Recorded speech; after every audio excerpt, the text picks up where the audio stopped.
want to thank our many colleagues from state organizations, including TASA and TASB, TEA, organizational foundational partners, and the many educational champions and leaders and experts that joined our Shapers conversations over the last few months, whose vision created the premise and the content for today's summit.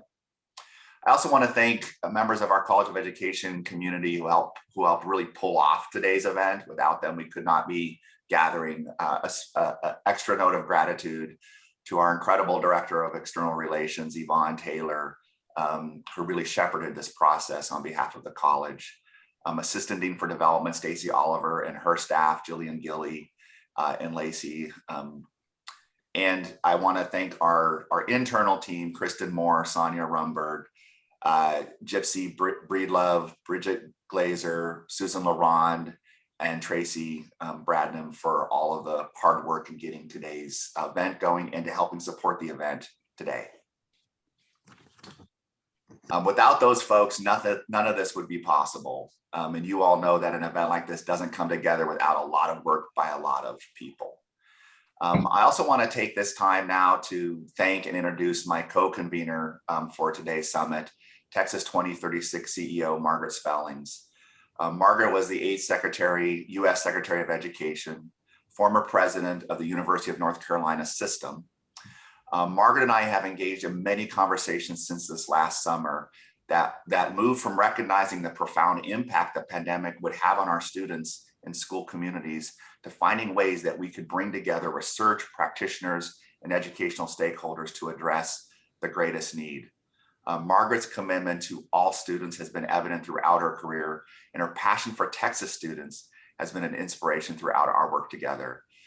We were instantly clear that we were of like minds in the urgency of what needed to happen for Texas students and how not enough conversation was happening about this moment in time. So I'm very grateful to her for her inspiration, for her heart, and for her tenacity to keep this conversation in the center for us and for the state of Texas. So welcome, Margaret Spellings. Thank you, Dean, and thank you to Yvonne and Nancy and all the assets that you put into this unprecedented event. We use that word a lot these days, but clearly here's yet another example. I'm looking at our participant number, 112 experts convening together to make sure that we are being as wise as we can be about translating effective practice into the classroom, effective research into the classroom. And I really want to commend you, Dean, and your team, because I think our public universities have a responsibility and an opportunity in these moments to really meet the challenges of the day. That is what we do as stewards of public resources and advocates for our public schools. And so thank you for leaning into this moment. I also want to commend our folks in the policy realm who are joining us today, because I think too often we miss the opportunity to really meet the moment in our research and our practice in this chronic challenge that we face. We all know that we're going to have additional resources coming down the pike as of the passage of the federal stimulus. We're thrilled about that. Obviously, the legislature has been strong in their commitment to House Bill 3 and the investments that were made. And so we want to make sure that we're using those resources very wisely, especially in this moment of challenge for our students. So it's a great opportunity. I'm thrilled that you've assembled this group. I hope it's just the beginning.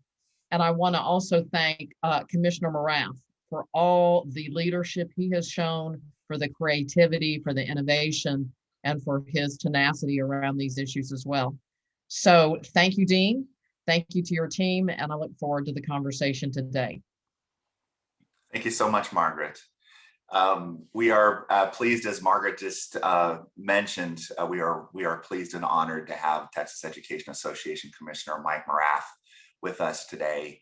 And I know he's also has a number of folks from TEA that will participate throughout this morning's event. Commissioner Morath was once a student in the Garland Independent School District, and then later returned for a brief stint as a teacher at Garland High School, his alma mater. He also served on the Board of Trustees for the Dallas Independent School District for more than 4 years. During his time as commissioner, Mike has advocated for the over 5.5 million pre-K through high school students in traditional independent school districts and in public charter schools here in Texas. Mike and I have had many conversations since I arrived in Texas, and we do hang out.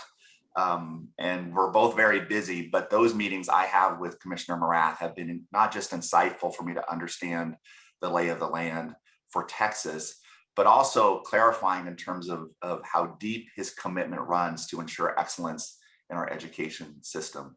He and I share honest conversations about the future of education in Texas. He is a voracious scholar. He keeps me on my toes in every conversation I have with him. And he's probably as well-read as any of our faculty in the College of Education here at UT. He's been an incredible thought partner, and I am so grateful that he's joining us today. And I know he and TEA colleagues are committed to taking some of the spirit of what we create today and the roadmap and the call to action and helping to implement it in the state of Texas. Welcome, Mike Morath.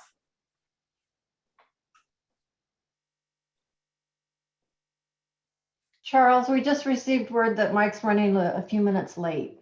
Okay, so we'll get him in the session. We may introduce him at the end of the next part, or I may need to interrupt it depending on what his schedule is. But we'll get a chance to hear from him as soon as he joins the call. So we're gonna move on to a little bit of framing for today's event. And then we'll see if Commissioner Morath is here, and if so, we'll introduce him. If not, we'll move into the first plenary and then introduce Commissioner Morath. So I want to start by just giving a little bit of context for how we got together for this important event. We know that the pandemic's impact on our education system has shown a light on longstanding issues in educational inequity and has the potential to exacerbate them. But importantly, there is a path forward. There is a chance to interrupt the disruption our students are facing, and the time is now. This summit is the result of months of conversation and convenings with stakeholders such as Margaret, Kevin Brown, and Phil Gore from the Texas Association of School Administrators and the Texas Association of School Boards, educational researchers, practitioners, and stakeholders. This spring, we hosted 2 Shapers meetings to help develop a research policy and practice roadmap for pre-K-12 education in Texas. It became apparent that the pandemic had created an urgent need to act to equitably address the disruption in education for students and the social and emotional health and well-being of the entire school community. By working together to leverage the most effective research, to accelerate the learning, and to attend to the social emotional needs of students and schools communities, we can ensure that this generation thrives despite the challenges of the pandemic. To do so, we need to do more than just act reactively as a system. We need to move from this crisis management, emergency adaptations we have made in Texas schools to a model that lays out a more precise, responsive path to the future. Setting that path requires us to do 3 things.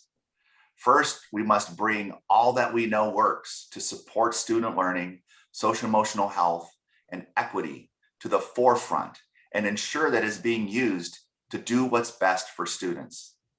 The idea of what works needs to include the evidence-based interventions and programs that have been tested and shown to improve outcomes for students, but also must include the wisdom and indigenous knowledge of school leaders and teachers about what they know works for kids.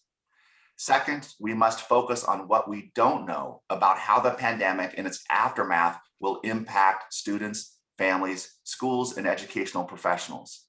We must create an agenda that answers essential questions in order to develop and adapt our existing practices to best serve students.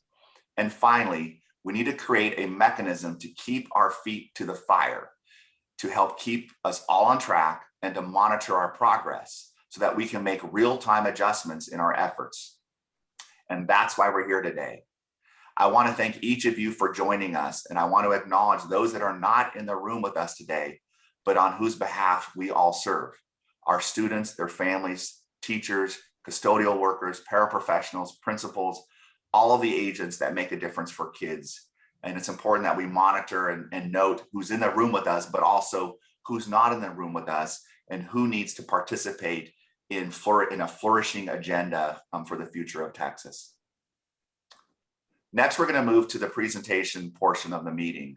There are several key areas of focus from our Shapers meeting, and our upcoming speakers will address each of those areas. Oh, Charles, guess what? The commissioner is here. Great. Okay, so before we move into that session, I saw my phone was getting text, so I figured maybe that was so. So thank you so much. So Commissioner Morath has now joined us, and he didn't get to hear any of the flowery introduction I gave for him. But Mike, I just want you to know, the one thing I will highlight as I introduced you was my appreciation for your steadfast commitment to excellence in the Texas education system, your disruptive nature, which I resonate with so strongly, and your uncompromising approach to doing what's best. And I did allude to folks that you are as well read as any of our faculty members here in the College of Education, and that you keep me on my toes. So I think that's enough I could say about Mike for the moment. And Commissioner Morath, welcome. Well, thank you for the very kind words. I think we'd have to bracket the well-read when it comes to education policy. If you ask me about anything else in the world, I have no idea what's going on. It's an honor to be here. It's actually, just looking through some of the audience that's here today, it's amazing to see so many great friends and so many legends in public education. I'm excited about this convening and what we collectively are trying to do in studying areas of practice that can be scaled, replicated, and really accomplish great things for kids. As everybody knows, the last 12 months have been pretty terrible. It's been terrible in all aspects of our lives, but the impact on kids, the impact on the system of education has been profound. We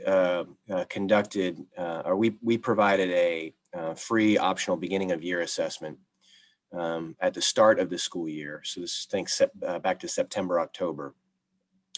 And about 300 or 400 school districts opted in to participate, covered about 750,000 kids. A lot of caveats. It wasn't, it didn't have a controlled or proctored environment. So when you think about the reliability that comes from summative data, it's weaker than what we would like.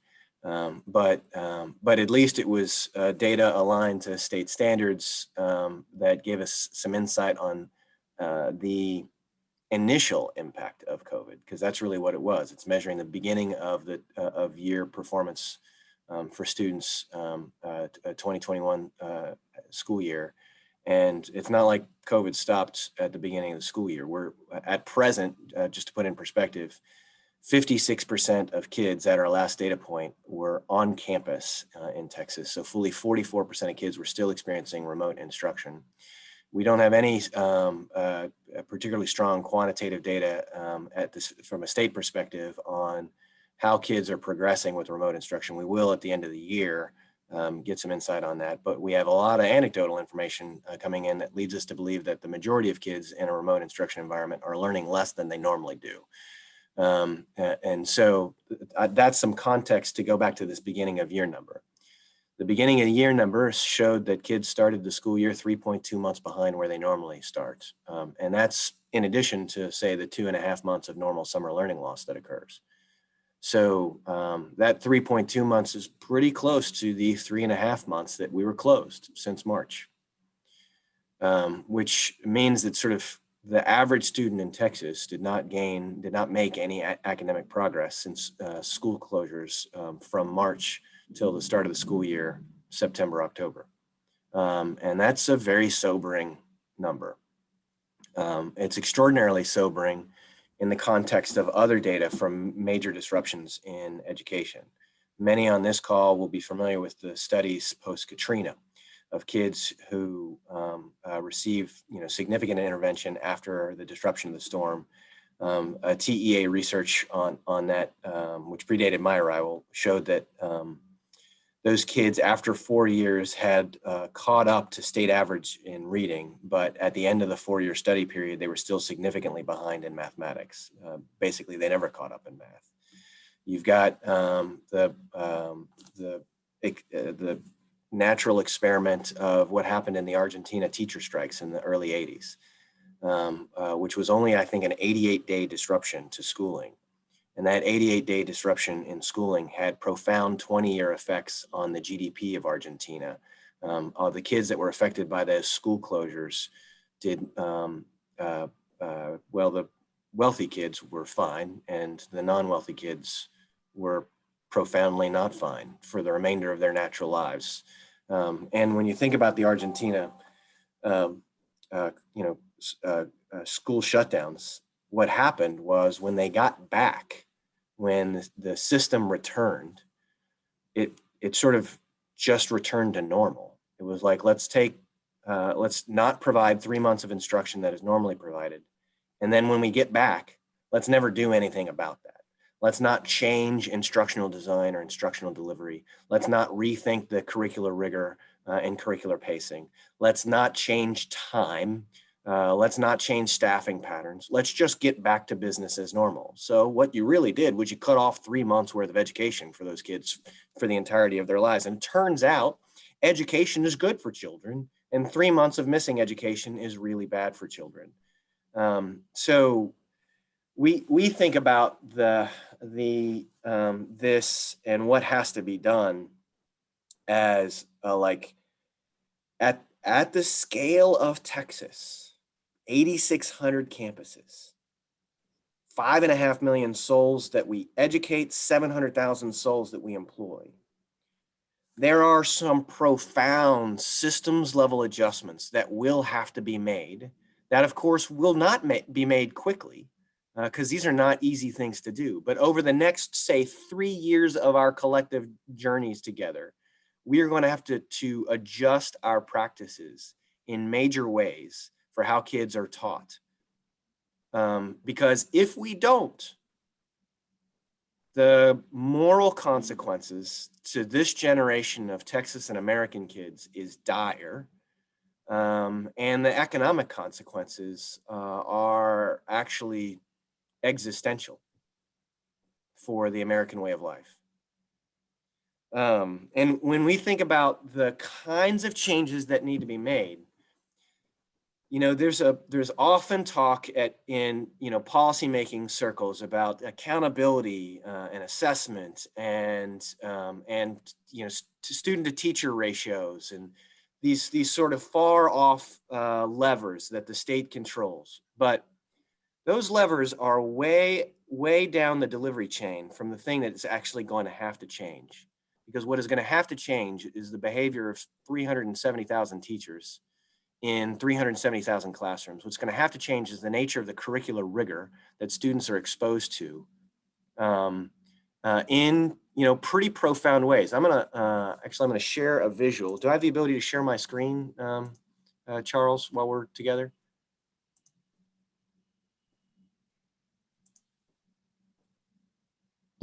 You do now, Mike. Okay. I wasn't actually thinking about this initially, but this is actually too useful to discuss because this particular group of people, like, again, when you're talking about in policymaking circles, the concept of curricular rigor is often too abstract to delve into effectively. But this is the ball game for us. Like, this is what it's going to have to what we're going to have to address. So I'm gonna let's see if I can do this screen share here.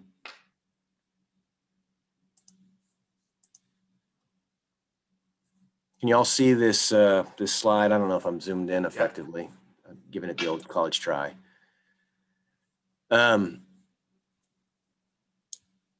If if you think about the nature of the instructional experience, the nature of what, say, a fourth grader in the 22-23 school year should experience, what's the first lesson of the school year? What's the first unit plan for that kid? And on an integrated basis, ELAR and social studies and science and math. How are you gonna start off? What's the nature of the content?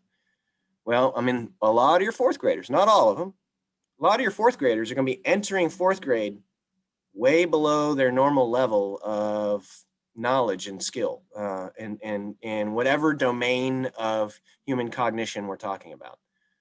And so a tendency of humans in a system like that is going to be to take your curricular, make a curricular adjustment and go down to meet them at their level. And I'm going to say, we'll start them, you know, in this case, we're talking about, let's talk about a fifth grader, actually make the analogy match my visual. We'll start them with, you know, fourth grade math that they missed out on. And then once we get around to sort of filling in all the fourth grade math gaps, then we're going to do, you know, fifth grade content. And then the school year ends. And I mean, like, what about the rest of fifth grade content? And, you know, mathematics is one of these things that's in many ways very linear sort of skill building. There's a constant referential back to underlying concepts in math because it's so building block, but language is actually far more complicated in terms of the spiraling effect of, you think of the simple view of reading and the language comprehension side of that, or the reading rope, the non-word recognition side of that, and the growth in vocabulary and background knowledge that has to happen. So curricular systems, which are going to be easy to adjust in this way, this top bar, we actually have like very strong data for schools that made that kind of adjustment, say post-Katrina. Those kids never caught up, never. But schools that make a far more integrated sort of curricular rigor adjustment, that they say, you know, in the language domain, we know that we have to expose you to fifth grade level content. We have to expose it to you in context. It's got to be appropriately designed. It's got to be cross-curricular and touch dimensions of social studies knowledge and science knowledge in order for you to grow those synaptic pathways to build that knowledge from a grade level perspective. And at the same time, we've got to scaffold in and structure just-in-time interventions to fill in background knowledge that you may be missing, to fill in context of, you know, contents of syntax and writing that you did not have enough at-bats at in the prior year. This kind of adjustment is going to have to happen at scale. And it is not easy for this adjustment to happen at scale. And this is not solely a function of money. This is a function of instructional design. This is time and mental energy and getting you know up to your neck in content. Can you tell the difference when you walk into an 8th grade classroom and you see kids being assigned you know, a 5-paragraph essay on oysters that they read, and then after that they have a worksheet where they're writing a bunch of responses to what they saw in that essay on oysters? Can you tell the difference between that level of curricular rigor and a classroom where in an 8th grade experience, they just finished reading, say, a 300-page historical memoir on the integration of Little Rock High School, and then they're asked to write a 4-page essay on the role the media played in the integration of Little Rock High School? Those are both 8th grade assignments that I have laid personal eyes on, and the difference in rigor level in those assignments is profound. You know, and this is, of course, what in many ways standardized assessments expose at the end of the school year, is when you have that degree of misalignment for what the kids have been exposed to. And of course, we use that information to make adjustments. We're going to have, you know, we have 1,200 school systems. They're going to try 1,200 different things, but there's going to be patterns. There's going to be rhymes in that. And when I think about the work that this group does to study what is happening and to provide information that is good from an evaluative perspective to inform practice historically long-term, but also provide information that is useful from a managerial practice. You know, the software entrepreneur in me, you know, can't die. I'm a believer in fail fast. you got to iterate and get, rapid cycle feedback on the practices that you're engaged in to see if they're working for kids and make adjustments. Plan, do, study, act. So anyways, I am grateful for this collection of brain power focused on studying the impact of this, but also figuring out how to operationalize it, what we can put in practice that makes the most sense for kids, that does the most good for the most kids. And recognize that we walked into this crisis with some profound inequities in the student experience. And all this has done is made what we historically describe as the achievement gap much, much bigger than it ever has been.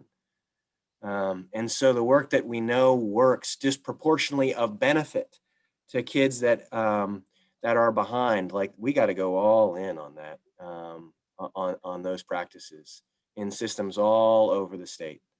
And recognize that the ability to execute those practices, to manage, to implement them, that is where the rubber meets the road. Because history has been filled with the best of intentions, and yet our kids still aren't experiencing what we know that they morally deserve. So anyways, I'm deeply grateful, Charles, for your leadership, for the convening that you've put together here today. And we've got people that will be sort of shadowing this all day to try to glean. We want to make sure that TEA is leading with a lens towards what the evidence says, what the research says, but also supports practitioners in operationalizing these changes. So grateful for this group's work. Mike, thank you so much for those essential, urgent comments, I think, for all of us. And I'll just underscore at the end, in the models that Commissioner Morath shared with us all, we don't have a perfect historical analogy to what we're facing, right? Even in the most extreme disruptions that Commissioner Morath referred to, we're not talking about a year or more of stress, uncertainty, financial insecurity, mobility, food insecurity, the kinds of things that have accompanied this pandemic, in addition to the out of classroom time. So we, in some ways, have no good analogy from a data standpoint to model how disruptive this moment, or this sustained urgent moment will be for our students. So if you amplify the call to action you heard from Commissioner Morath by some factorial factor, we're probably closer to what the challenge will be in the recovery for Texas. And it is a generation of students who are vulnerable unless we act. Well, thank you again for those comments. Let's move into a little bit of our sort of plenary stimulus setting up with our panelists here. We've asked a few folks to come and kind of lay the roadmap for us, and I'm going to introduce them quickly for all of you so we get them right in front of you. We've asked them to really kind of share the state of knowledge in a few key areas. First, we're going to have a little focus on the effects of this disruption on learning, hearing from Associate Professor of Public Affairs, Paul Van Hippel. Dr. Van Hippel is an Associate Professor in Public Policy, Sociology, and Statistics and Data Science at the LBJ School of Public Affairs at UT, and is known for his work in particular on summer learning. So he'll talk a little bit about the state of knowledge around disruptions in learning. Next, we're going to hear from some experts that will focus really on highlighting effective interventions to support acceleration of math and reading learning. Specifically, we're going to hear from Dr. Sharon Vaughn, Executive Director of the Meadows Center for Preventing Educational Risk and the Von Gross Center for Reading and Language Arts, and University Distinguished Teaching Professor, Professor of Mathematics, and Professor of Public Policy, Uri Treisman, who's also the founder and executive director of the university's Charles A. Dana Center. Both Dr. Vaughn and Dr. Treisman are esteemed faculty at UT Austin and work closely with the College of Education. To address social emotional health and well-being, we've invited Caroline Chase, Assistant Director and Team Lead of Social and Emotional Learning at Austin AISD, to be with us. And to address how we will pull together researchers and practitioners, we've invited Rice University professor of sociology, Ruth Lopez Turley, who is director of the Houston Education Research Consortium and founder of the National Network of Educational Research Practice Partnerships, to join us for that part of the agenda. Thank you all so much for being here, and we'll start right away with Dr. Van Hippel.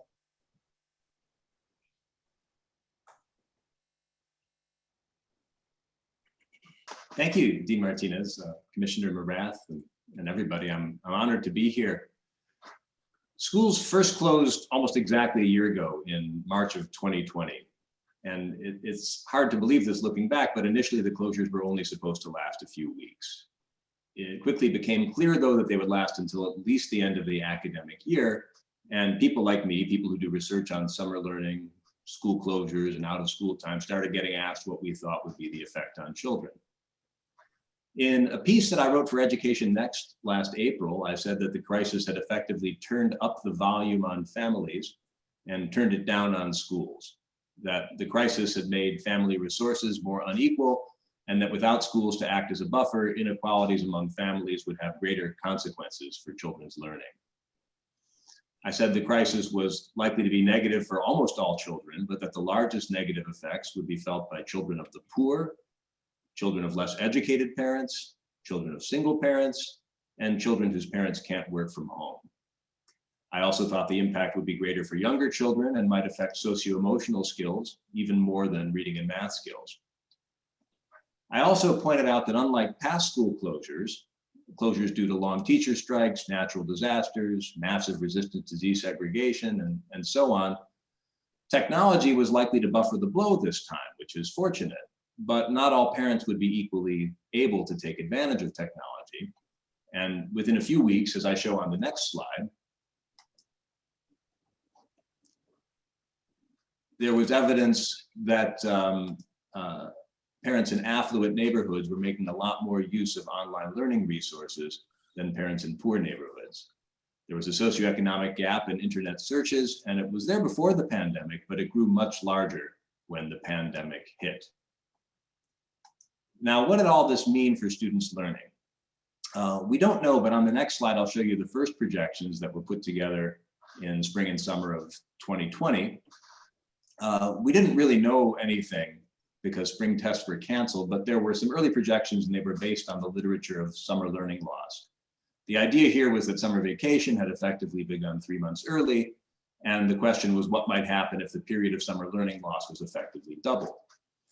I was a little skeptical of the analogy because what families experienced during the early pandemic was very unlike summer vacation. It was much more stressful than summer vacation. And yet many families and schools were doing a lot more to encourage student learning than they do in a typical summer.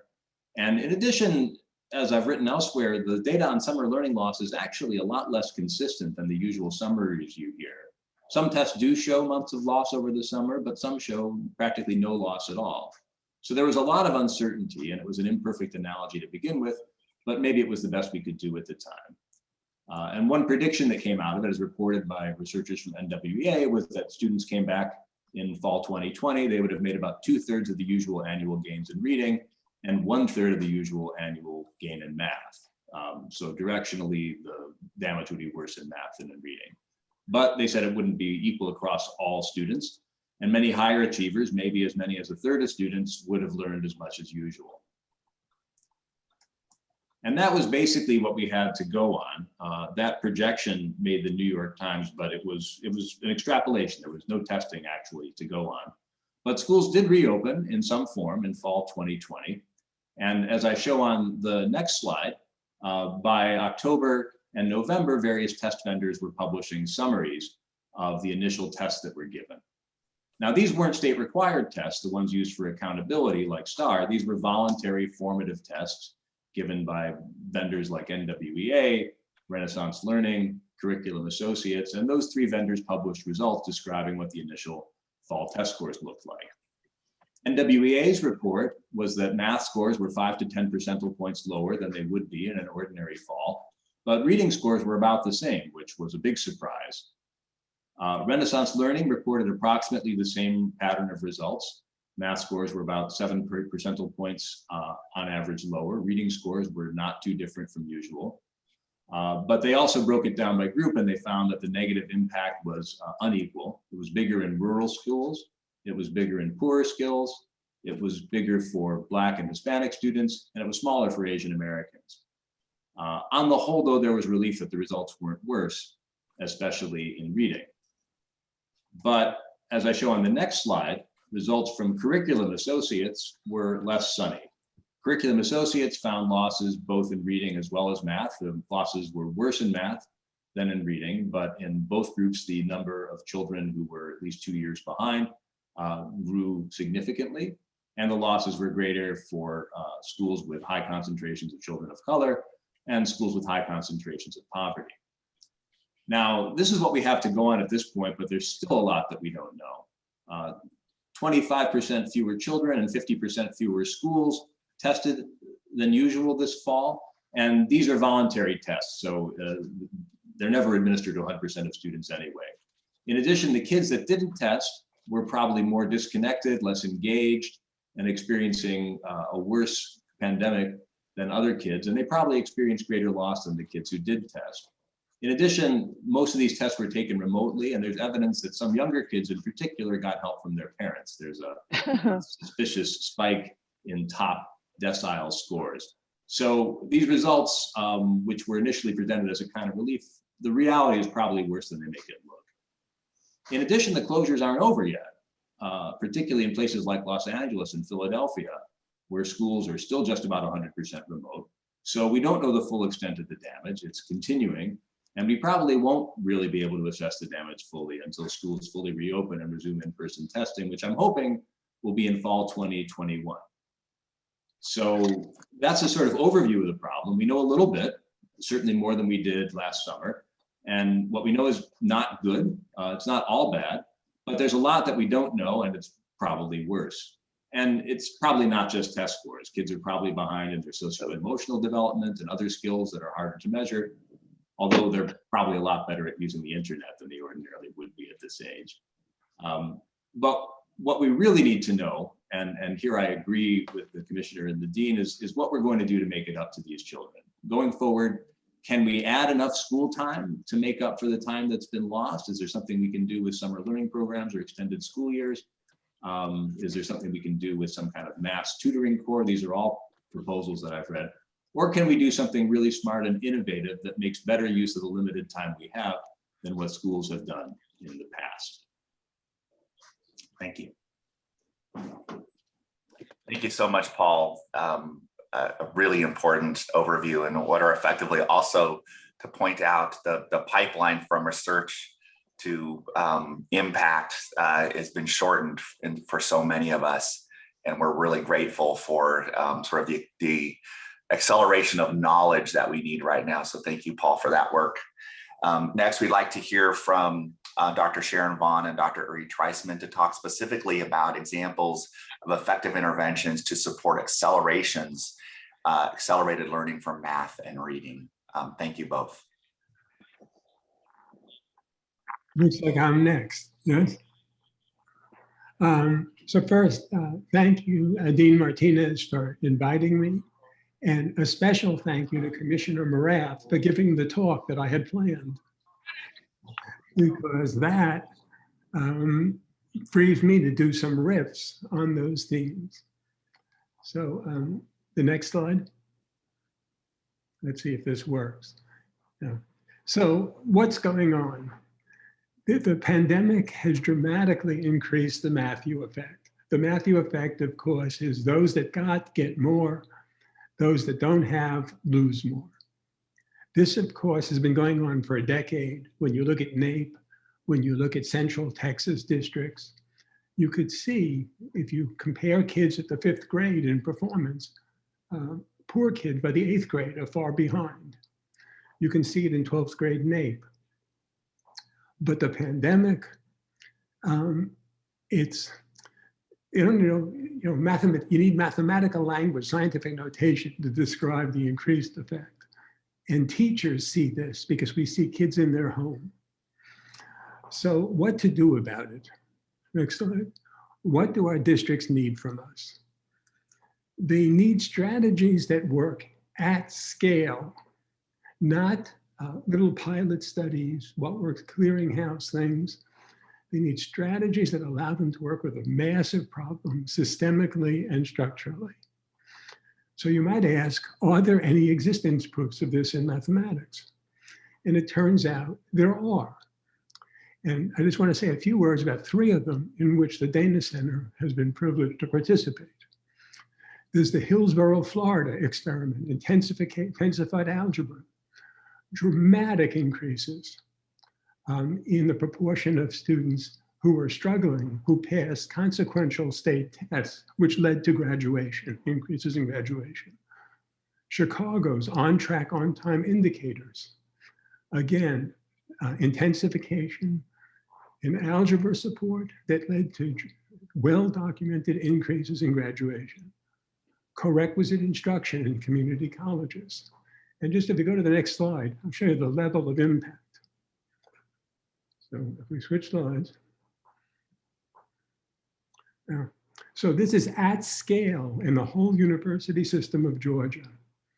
The redesign of remediation from slowing kids down to immersing them in instruction tripled the proportion of students, quadrupled the proportion of Black students who came in severely underprepared and completed a gateway mathematics course that created access to all kinds of upward mobility options for them.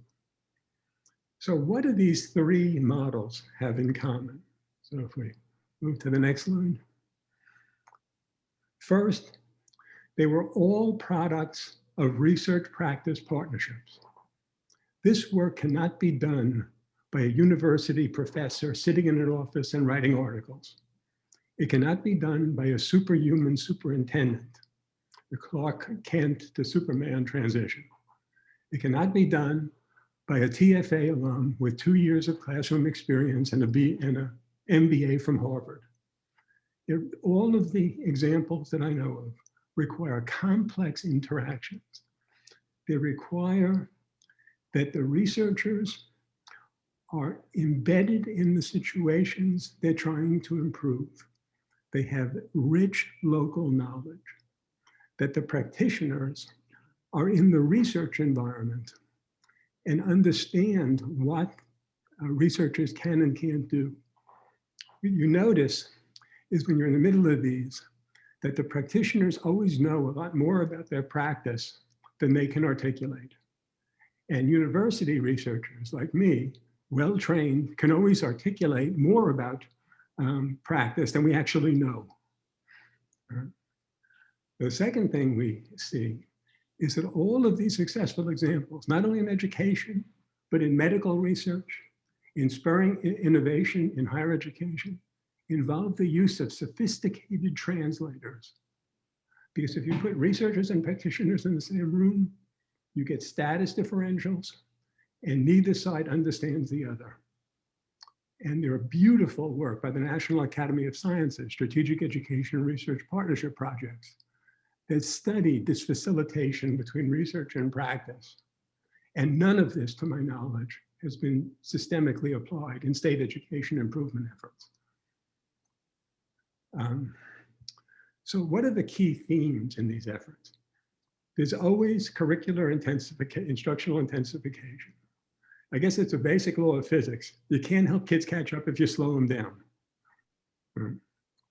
That is an integration of social and motivational supports and instructional in instruction.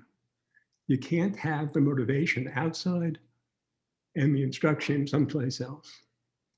Now, a riff. What have we learned from practice now? We've just met in 10 districts with the lead math coaches. 7 of them independently said that all the strategies that used to work for motivation are now failing because Black and Latino kids and poor white kids have seen the massive destruction of wealth. And teachers independently are telling them, look, my dad went to community college and he's unemployed. We are seeing what teachers are feeling is downward mobility. So the MLK messages of hope aren't working. This is an example of observations that come from practice that university people never see. So how do we design the environments which will produce innovative strategies at scale? So now, if we look next, can this really be done at the state level? Well, here I'm going to say something difficult. Let's look back a decade, 2011. On NAEP, Texas had the top scale score in the country. We were equal to Massachusetts, Montana, and California was between Alabama and Mississippi in performance on NAEP. You don't need to be an educational researcher to know that being between Alabama and Mississippi is not a good place to be. Look at it by districts on the next slide. In 2011,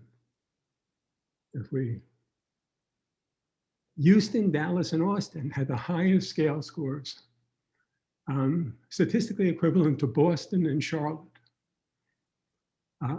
2 years ahead of Fresno and District of Columbia. Today, we've returned to average. Texas has had the largest drop in NAEP scores over the last decade than any state in the country. So we need a forensics. We have no forensics in education. We don't study what's happened to our past successes.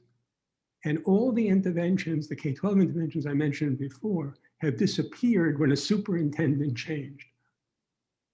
So for the commissioner, this is critical information. Change at scale will require a new way of interaction between governance, policy, research leadership, and practice on the ground. And it's the job of our leaders, our dean, and our commissioner to organize those structures. Thank you.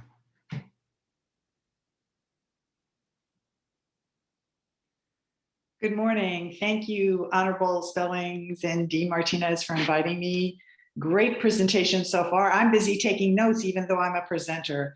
If we could bring up the key strategies in action. What I really want to communicate is that if we want to really accelerate reading outcomes, we need to do what the commissioner and Yuri just suggested, which is that we need to provide access to grade level expectations, grade level text, grade level content, grade level instruction. And then we need to fill in and support, provide small group instruction, one-on-one instruction, intensive support for students so they can continue to access that grade level support. Because all of our presenters are saying the same thing. If we only start where they are and step by step, baby step them forward, at the end of the year, they will be 6 months to 1 year behind. We cannot afford that. We have to do things different than we've done them before. It will not be easy. It will require relentless teaching.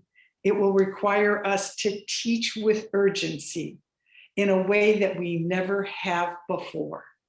And I think that it will require us to do things innovatively. If we can just scroll down this 10 key policies and practices for reading intervention, and if we can get to the point where it says the key strategies in action, what I want to tell you is this document is available to you free. This document provides what we know, not just from research, but from the research to practice bridge that will effectively impact the students in your schools.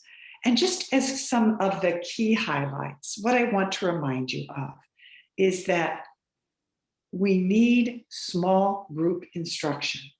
We need pairs, we need alternative grouping structures, we need collaborative groups, we need team-based learning. Teachers are not going to be able to do this alone. Good partners for students are their peers.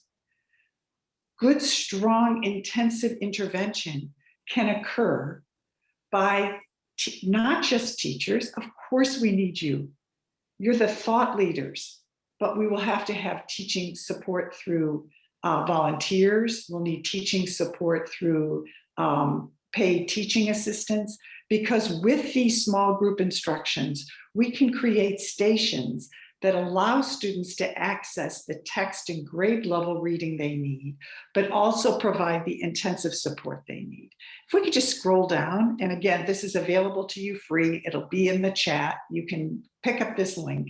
But if we can scroll down, you'll see that the second thing you need to be thinking about is ongoing screening. So in order to implement these kinds of intensive interventions that Yuri talked about in math and that we will need in reading, we need to know for whom we most need to provide them. And the way to do that is very quick screeners. And these screeners can take as little as a few minutes. And when that information informs key stakeholders like teachers and building principals of who needs these intensive intervention supports, we can put them in place very quickly and very targeted.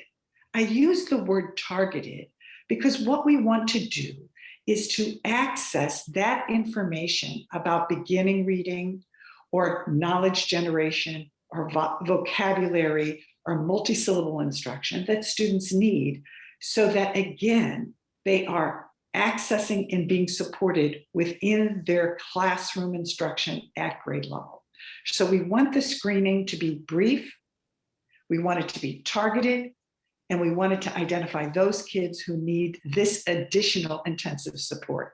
And as you can see in this document available to you are examples of some assessments that do that.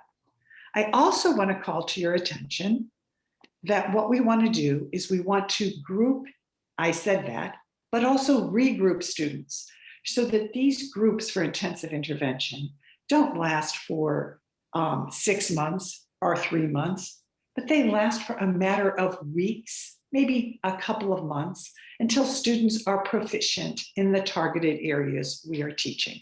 These same approaches are true in mathematics. I'm sure Yuri would agree with me, and I happen to be focusing on reading. If you look at the document that I provide, the fifth thing that we know from research and practice is that we have to monitor this progress as students proceed in reading.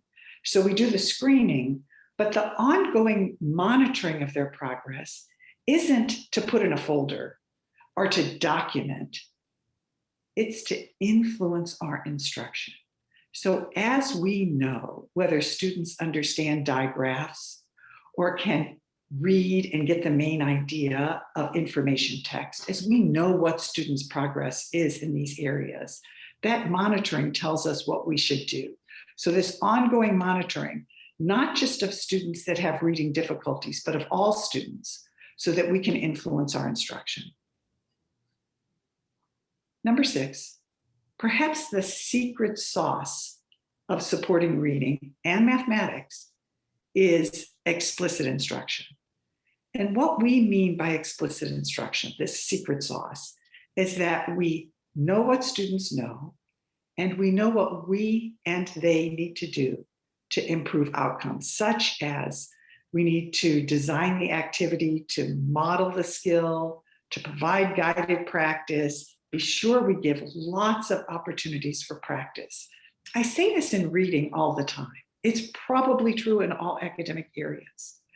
But as long as the teachers are doing the reading, the students aren't going to have the same opportunities. Remember, practice means that the students need the opportunities to read text. And just like we talked about earlier, with providing them access to grade level knowledge, we want the text that they read to be sort of stretch texts. We don't want all of the text they read to be at their reading level. We want some of these texts to stretch them with support, with scaffold, so that they have opportunities to read a wide genre of texts, lots of information texts, because information texts are the sort of nutrition of knowledge. So if they're reading only narrative texts. That's a good thing, but an even better thing is that they're getting opportunities to read information text. We also want to be sure that we're providing them with specific feedback and support while they're doing this reading instruction.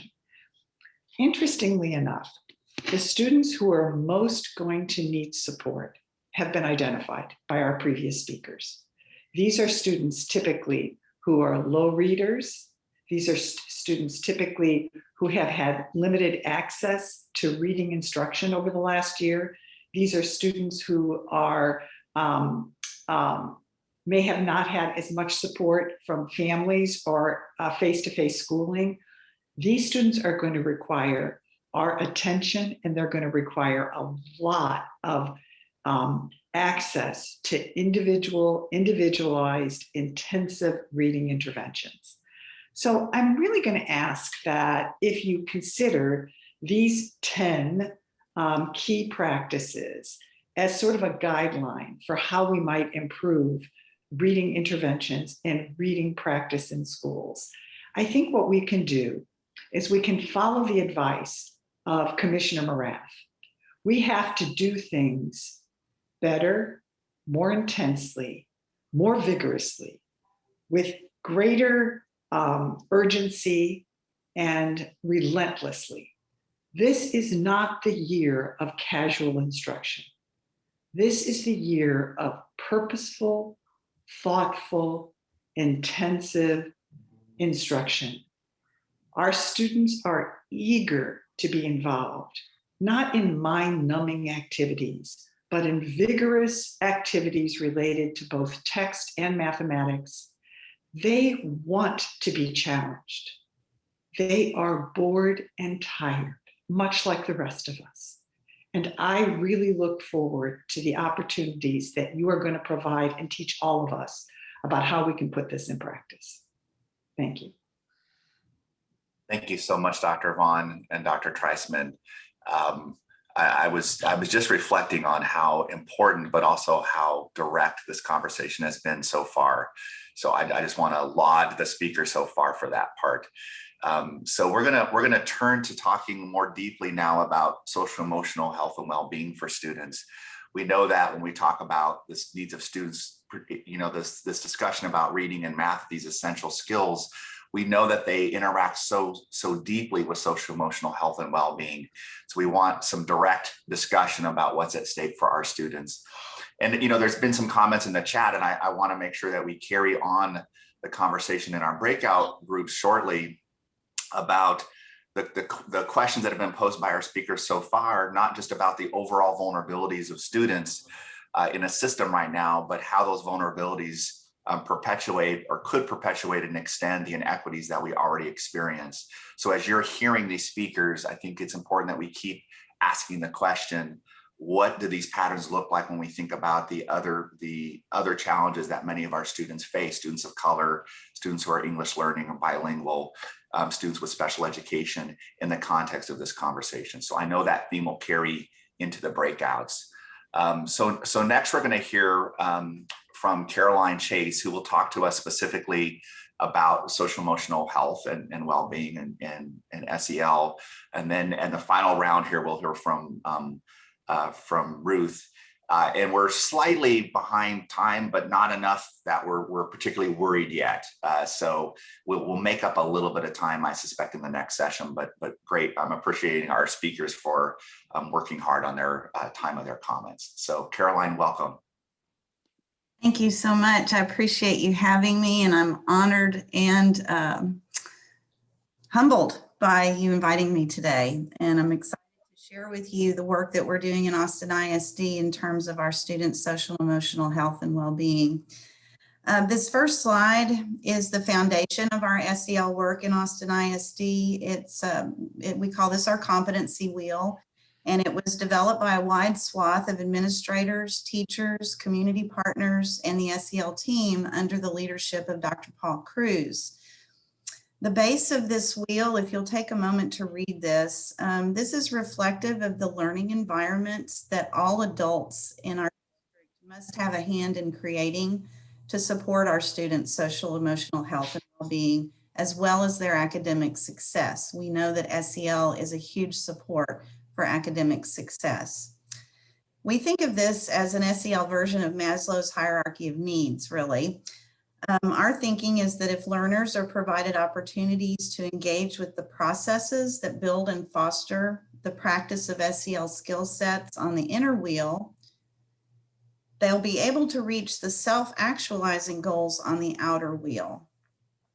The end goal for us is equity in building this foundation at every campus in our school district. SEL is a tier 1 proactive practice. We do not refer to this as an intervention by any means. It's designed for all students and adults to be able to thrive at school so that teachers can do their best teaching and students can do their best learning. For that reason, the word learner is at the center of this wheel. It's about all of us, adults and students alike. One of the things that we really focused on as soon as the pandemic hit last spring was to create lessons for our teachers to be able to help pull the kids in. No one knew how to do remote learning, so we wanted to help them to learn how to develop relationships with their students in a virtual environment. And over the course of the summer, we worked very closely with our academics team to embed what we call the 3 signature SEL practices into every lesson. And those practices are to start every lesson with a welcoming ritual, to embed engagement strategies throughout and opportunities for breaks for students. We know that staring at a screen for 8 hours a day is not healthy. And then to end every lesson with an optimistic closing. All teachers were required for the first time this year to take professional learning on these 3 signature practices so that they would be able to have the tools that they need to embed those practices into lessons that they're creating as well. What the feedback we've gotten is, this is just what I needed to help me connect with my students. And it's just what they needed to be able to help process what they've been going through during this pandemic. So we're very hopeful as we move forward that those practices and our close work with our academics team is really helping us get to the base of our wheel. Advanced slide, please. Thank you. Because learner is at the center of our wheel, adult SEL competence and learning are included in our vision. SEL is a lifelong journey. No one ever arrives at a finishing point. My grandmother always told me that. Along the way, though, our students need effective adult models for SEL competencies in order to support their well-being and mental health. This has been a very challenging time for all of us, and so really nurturing our teachers is a big part of it. If you take a look at this quote, just put any noticings and wonderings that you might have into there, into the chat, sorry. And while you're doing that, I wanted to read to you a quote from a parent that we got recently. It was just an email we got from a teacher who works in our school district, who's also a parent of a child in our school district. And what she said to us was, I wanted to write to you to let you know how much your work means. The past few days have been hard at my home. I have not been my most calm or graceful self, and my kindergarten son has been hearing my and my husband's voices raised much more than he is accustomed to. Everything's okay. I was just having trouble managing my emotions and speaking calmly to my partner. Last night, my son came to me and he said, "It's okay, Mommy. Feelings don't last." I was taken aback. What wise, wonderful words, and just the words I needed to hear at that time. I asked him, where did he learn that? Where did he hear that feelings don't last forever? He paused for a second and then he said, my iPad. I laughed because I'm sure that this beautiful lesson came to my son from the work your department has been doing, most likely from a seesaw activity or a blend choice board. So thank you. Thank you for supporting my son and all young children in AISD. Our parents are such an enormous factor in the social and emotional development of our students. And we do a lot of work with them to help them understand what the SEL competencies are, how they can model those at home, and how they can help support the work that teachers are doing in the classroom. Next slide, please. One of the biggest ways that we encourage our schools to really focus in on SEL is through our Seed Model Campus program. It's a voluntary program that is designed to help campuses take a deep dive into SEL through looking at their own data and through developing SMART goals and action plans that are based on that data. We started this program 4 years ago with 19 schools who opted in. And this year, I'm proud to say, in spite of the pandemic, we have 83 campuses who have opted in out of our roughly 129. So these campuses are deeply engaged in the work of SEL. I wanted to, well, let me say this. We built or are working diligently toward building the foundation learning environments that support student social and emotional health and well-being. Our students can learn the skill sets, competencies, and dispositions that promote healthy growth over time. One example of this is mindful practices. As I close, I wanted to give you the opportunity to hear directly from our students. These students are at Houston Elementary, and this video was created for a tour that we provided for schools outside of our district who had come to learn about SEL from us. So let's just take a moment to listen and reflect on these students' experiences with SEL and the goal that this school set for this school year, which was mindful practices. Kristen, you can start the video. So when you're feeling like angry, you can like see To turn it up. Okay, during mindful moment, it helps me calm down during the school day. Because school days can be tough. Catalina, what about you? What do you think about the mindful moments or social emotional learning? Why do you think it's important? So people don't have to be all mad at everything. Oh, okay. Tell me Or more. sad. Okay. Why do you think that's why do you think feeling that way all the time is not good? Because what is it called? You can either have super high energy or super low energy. And you might be mean to people and you don't actually really mean it. Oh. My teacher puts on calming music so when we get in the classroom we're not all crazy. Meditating is helpful. When it's school time I can't draw, so I just read and breathe. Well, drawing is also a strategy for making yourself feel better, right? That's one of your best strategies that you have, definitely. So how does it make you feel when we do our breathing exercises, when we have like our mindful moments in the morning? Makes me feel calm. Makes you feel calm? Makes you feel relaxed. Relaxed?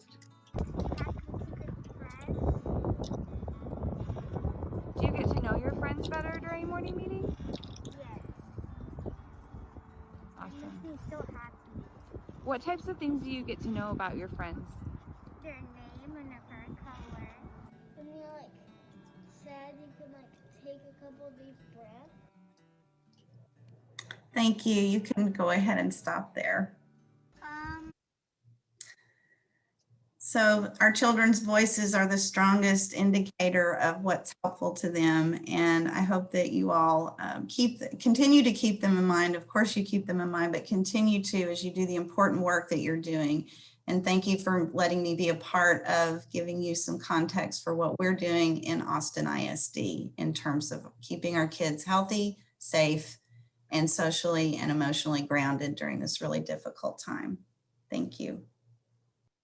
Caroline, thank you so much for that presentation, for putting SEL and student social emotional health in the center of the room for us. It's very, very appreciated. Thank you so much for being here. Excellent. Okay, so we're going to now move on to hear a little bit from Ruth Lopez Turley to help us really think about as we get into our breakout session. So get ready to roll up your sleeves here in just a minute, because the important work is actually coming up next. But Ruth is really going to help shape and get us situated for the conversation we're about to have for the rest of the morning. Ruth, welcome. We're so grateful that you're here with us today. Thanks, Charles. It's great to be here. And thanks, Caroline, for that beautiful presentation. So I thought it was funny that earlier Yuri Treisman accused Mike Morath of giving his talk, and then he turned right around and did the same thing to me. But I want to build on one point that Yuri made and try to give some more practical suggestions for how to do this work together.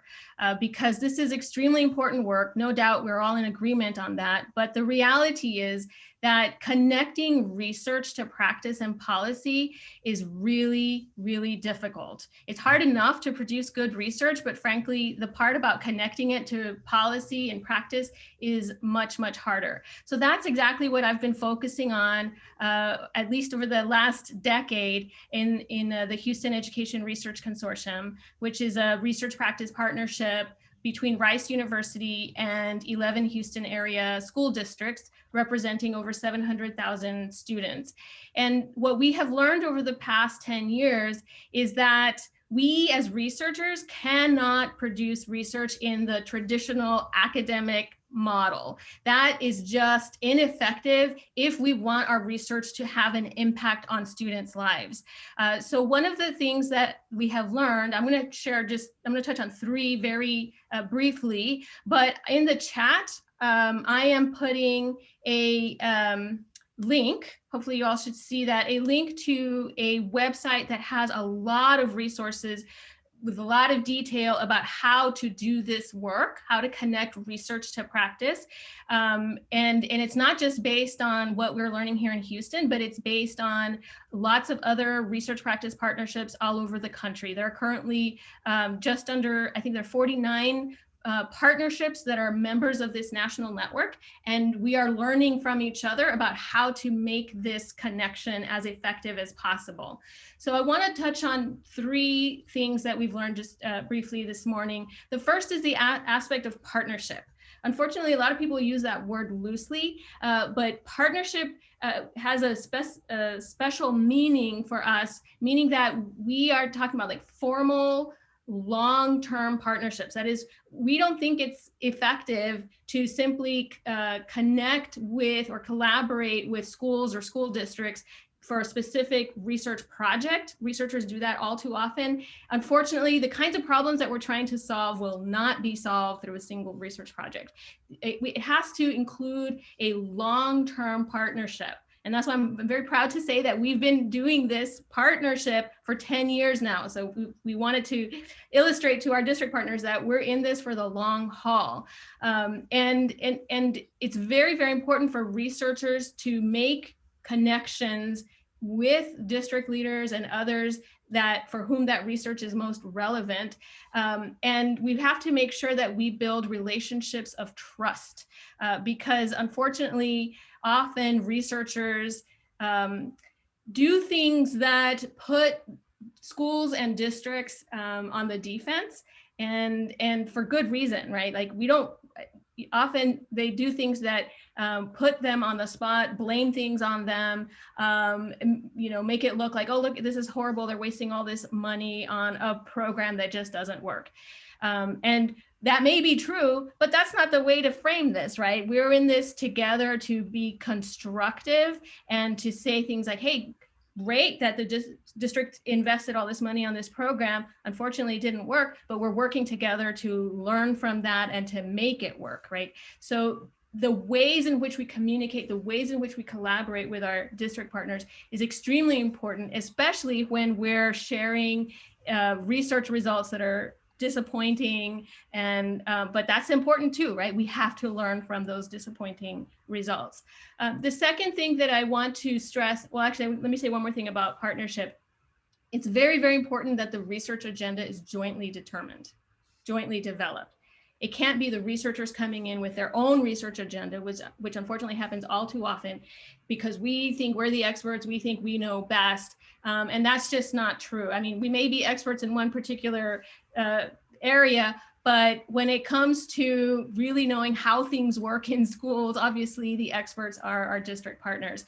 So the research agenda has to be jointly developed. We can't come in with our own questions and do our own research, come in, come out, and then maybe share our results with them. That's too little, too late. We have to work very closely with them long before any research study begins, work with them throughout the study, and then afterwards, especially in terms of how we disseminate the information.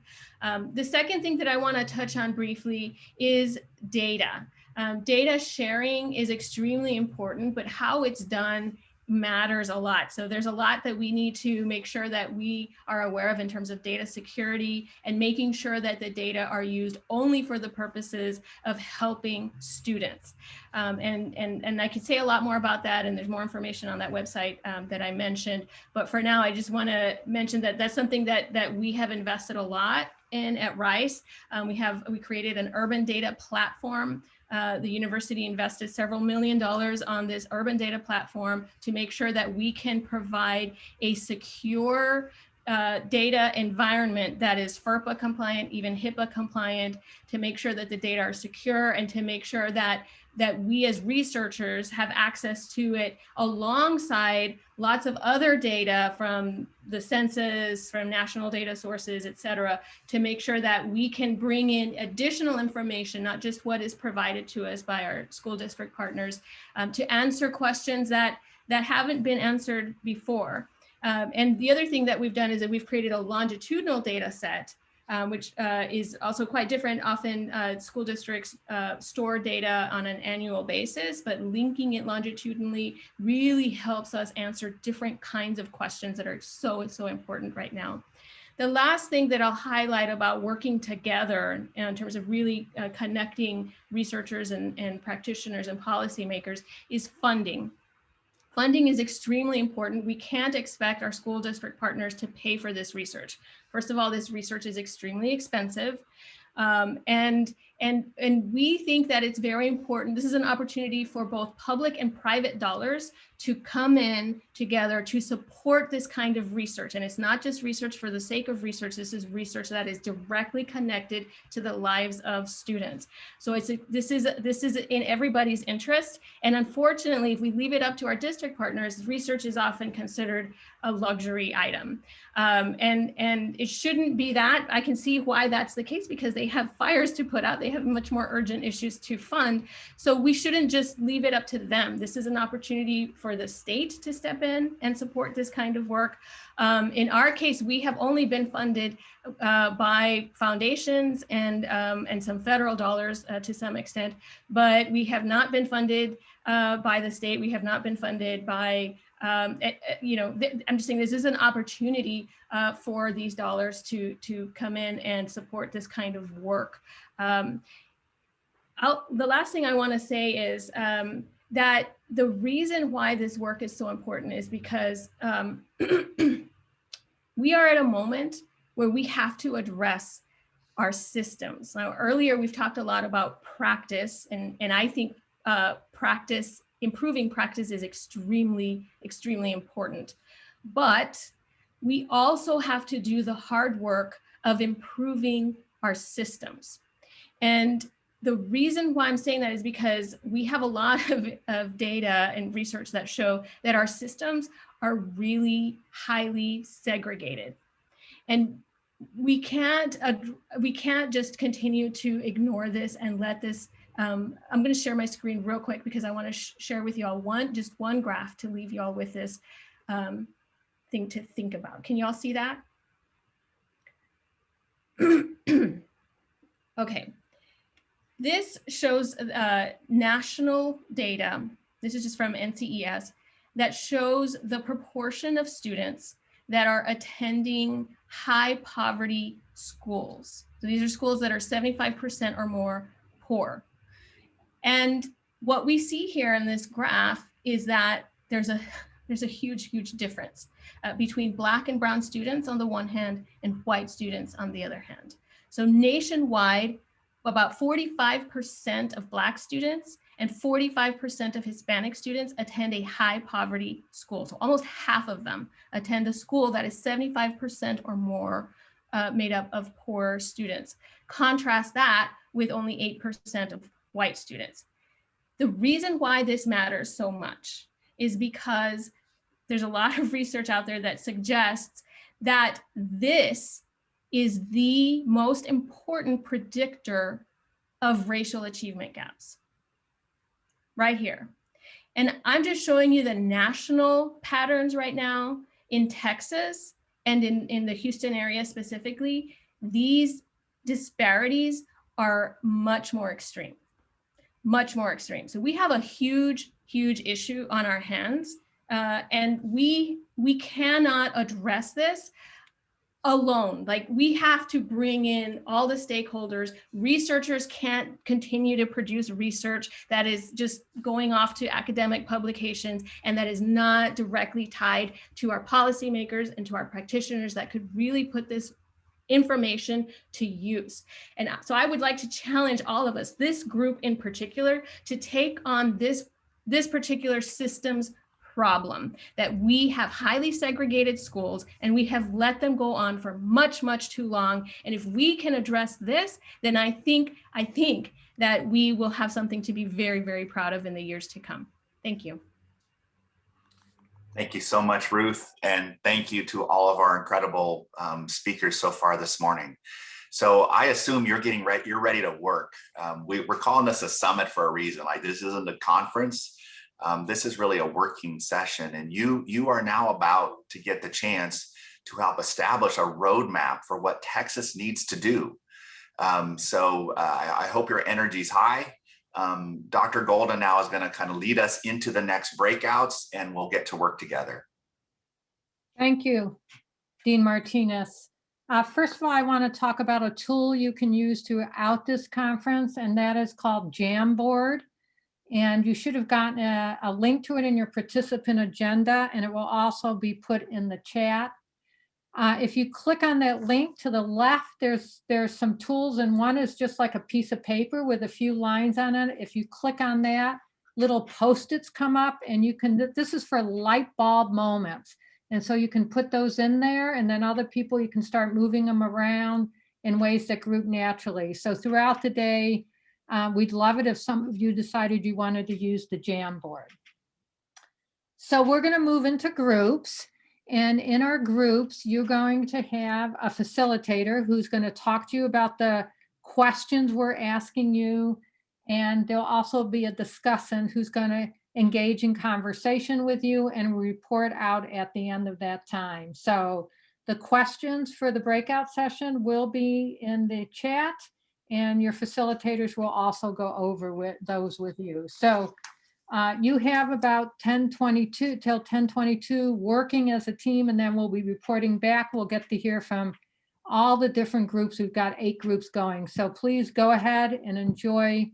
This is when partners get to talk to each other, so it's fabulous. We'll be moving right now.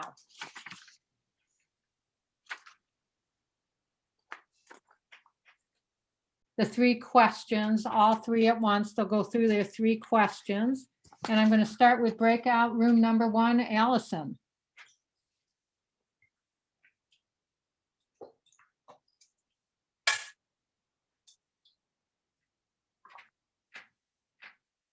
Allison, are you ready?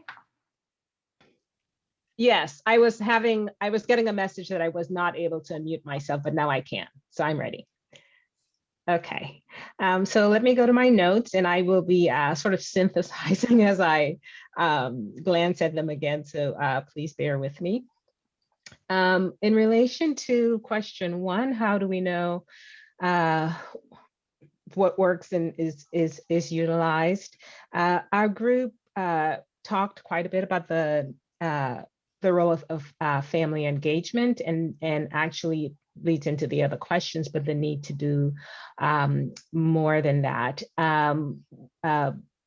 One of our members shared this highlight that what we know from schools that are working well with students experiencing high levels of poverty is that a multi sort of pronged approach is needed. Community, school, policy leaders, and we also added families working together to make it work.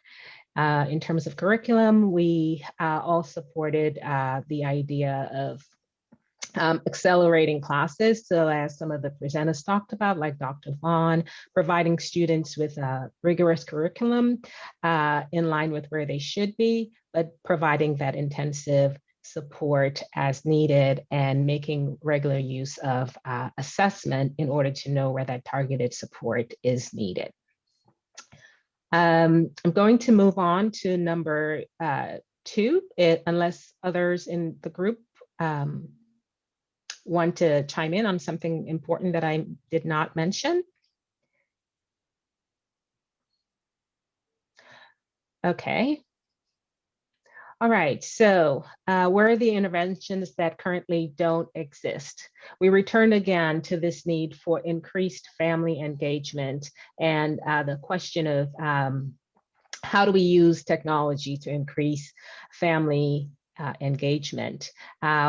We also talked about the fact that we need more local collaborations among districts, especially for that just-in-time intervention, because oftentimes the data that we get from state systems lag behind the data we need to inform practice and policy. We talked about also teachers needing more time and more knowledge and skills to really do in-depth analyses of their data so that they know how to best move forward with supporting students. And then this need to hear from students. We think that that is something that is needed right now more than ever. And especially hearing from students in terms of how they experience collaboration, feelings of resiliency, and that sort of thing. So qualitative measures, if you will, for these harder to quantify sort of domains. What skills do our system need that are not in place right now? We talked a lot about empowering students, notions of agency, again, more family engagement around how students are learning and developing in line with how they are learning in schools. And then the need to do good assessment that kept coming back again and again to quickly identify the students that need additional supports. And then finally, a couple of other things that are important: the capacity of systems to use the data to improve. I think that's something that's needed. And then a really important point about the education debt, as Latson-Billings describes it, recognizing the multi-generational sort of a span of time in which communities have not been well resourced and their schools not resourced. And that needs to be addressed in order for systems to be more effective. Thank you. Thanks very much. We'll go into breakout room number 2 with Carolyn. Well, hello, everyone. I always feel a little bit of pressure of representing my group fully, so I'll do my best. And in the interest of time, I think what I'm going to do is just a little bit of selective highlights, a lot of +1s to what group 1 had to say. So I'm just going to share a couple of samples where I feel like our group really noodled intensely across each 3 areas. Around the work, around what do we know that works? We spent a great deal of time talking about this notion of starting on grade level and addressing gaps, and a little bit of discussion about when does that work? If they're not at 4th grade level, only at 2nd, like, do you really serve them well if you start lower? Or how does that maybe vary by grade level? And how do you make those decisions? So we knew a lot, but also had a lot of questions about how to do that. So lots of interest in better understanding that start on grade level and just in time remediation that we wanted to explore. around interventions that don't exist, really nice discussions around some of the more equity focused practices that we just don't feel like we are fully realizing.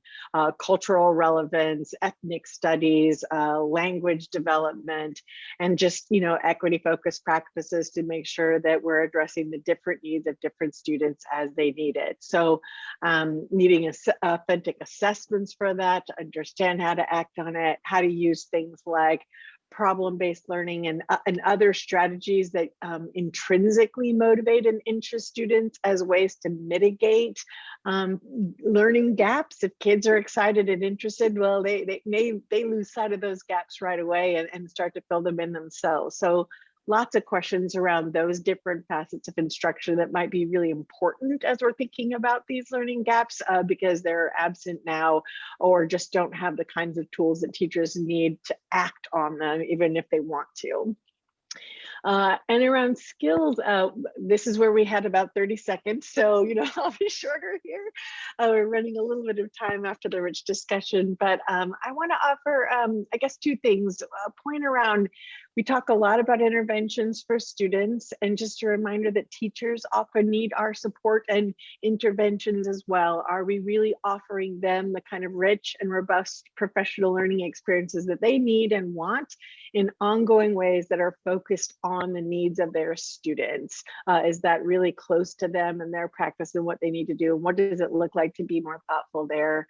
And could not overlook just the proximity of teaching practice and politics and the extent to which we are keeping particular issues or minority majority communities at the foreground. So that's my fast talking update of group 2 highlights. Thank you so much.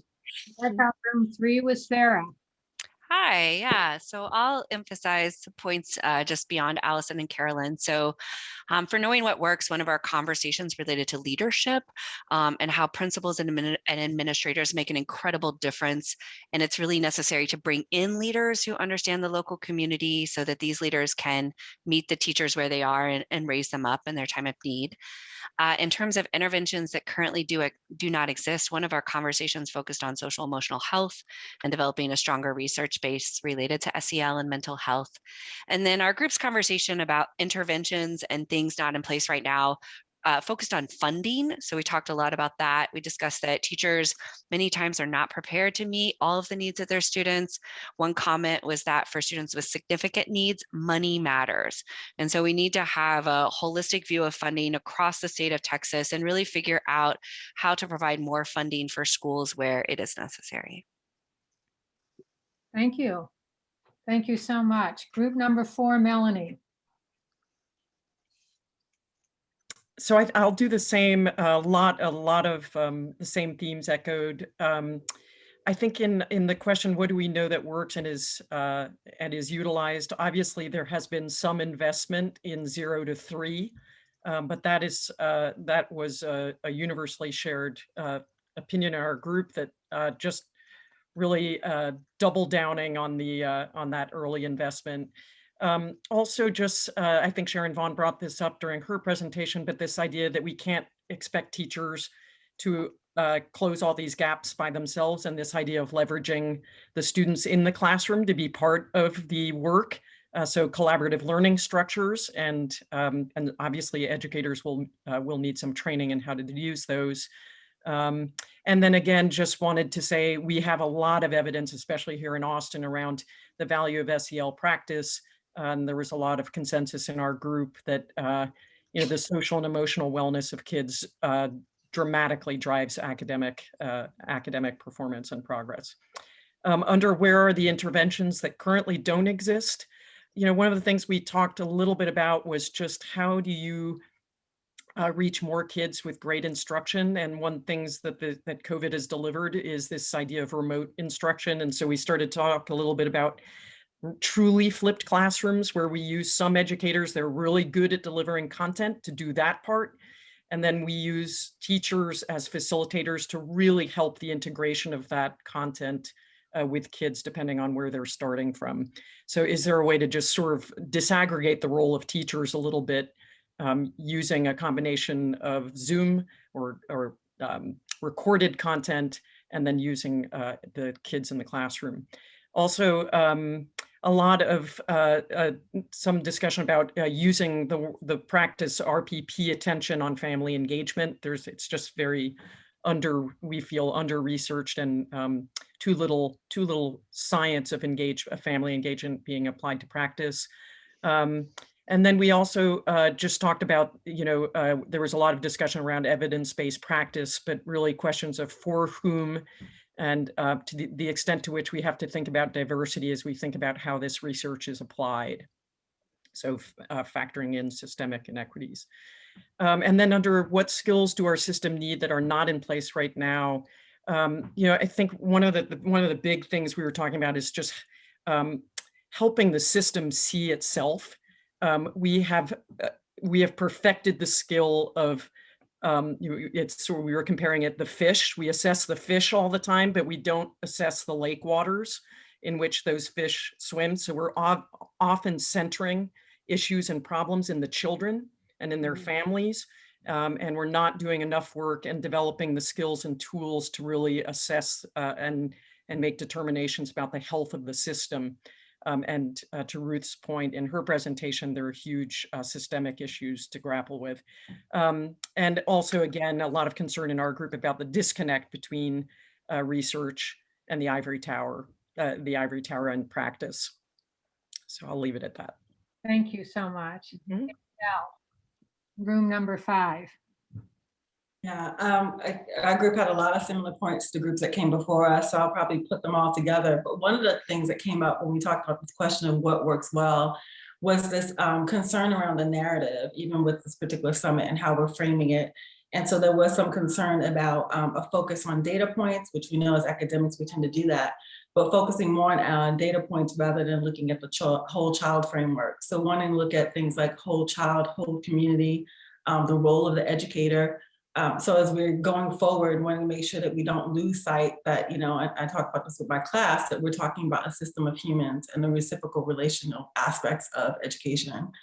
We also heard from, and that was from Bob, and then we heard Lindsay talk a little bit about really making this a time to actualize what it is that we do know. We're in the room with a lot of researchers, we're in the room with policy folks, and so we've got a lot of this information, but how do we take that and make a stronger case, a stronger connection to the social emotional aspect? And I think you've heard that theme from the other groups, so certainly we're in line with that. And then also really wanting to make sure, and this ties really into questions 2 and 3, in terms of where we've had some other examples, and also the final question, but really wanting to look at, let's not forget teachers. I mean, we really task teachers with quite a lot, whether it's the policy level, whether it's instructional level, and making sure we're providing support for them. And then also focusing on students and what it is that they need. And then finally, one of the questions, we didn't get into a lot of this just because of timing, but there was a question about whether or not our formative assessments need to be done at the state level, and I'm gonna just jump in and say maybe it's at the local level. And so there was just a little bit of discussion around that, but making sure that we recognize that the skill sets needed, timing, all these are resources that we need to pay greater attention to. And with that, I'll end that as group 5, unless there's someone in my group that feels like there's a point they want to make. Okay, group 5, thank you.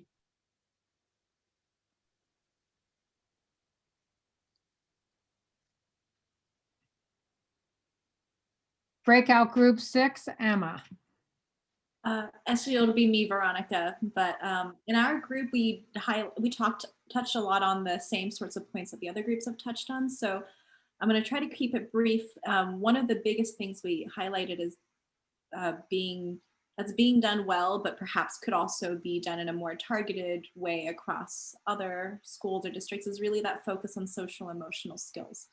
So in our group, we talked about how people have seen cases where, campus leaders really prioritize that, and how that it's actually very important for the campus leaders to be able to set that as a school culture, that this is not just something that we want individual teachers to be doing, but it really has to be a campus culture.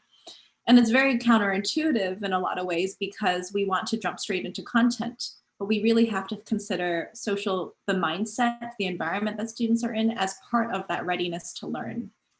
And so perhaps what are interventions that currently don't exist, maybe perhaps more directed interventions on the ethics of caring and authenticity, seeing the lake and the student as a whole being rather than just someone to put some information into. And other issues that we talked about was that Stephanie highlighted, for example, at Del Val, wasn't technology and connectivity wasn't the biggest issue, but rather it was about consistent engagement from kids and how it's really important to think about engagement, not just as butts and seats or faces on cameras, but really about mental, cognitive engagement, that they have to be mentally present. In part, the social emotional learning can help get them to be more motivated to be there, but also there are other things that we have to consider as well.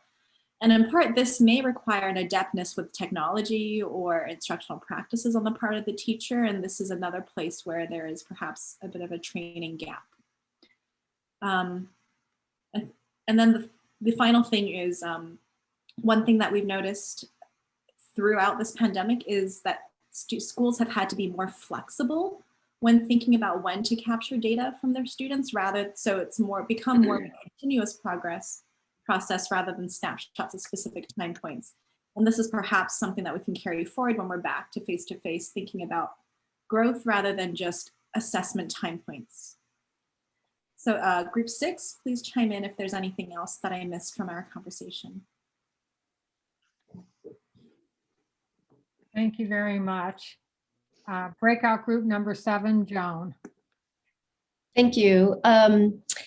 So in terms of what we know that works and is utilized, our group spoke about evidence of student engagement and participation when they have access to active uses of technologies, though those were noted to be inequitably offered across schools and different groups of students. There was also brought to the fore the importance of the youngest students needing hands-on learning with peers from a birth to 5 years old perspective. In terms of interventions that currently don't exist, our group talked about more resources for learning from birth to 0 to 3, engagement with families, which has been talked about, especially about English learning and technology, gaps in how to adjust interventions, such as small groups, which were presented earlier, within virtual spaces, that had been challenging, and leadership development and PD for teachers who have pathways into education systems but don't have technological preparation. So one of the group members mentioned kind of alternative certification pathways and things like that.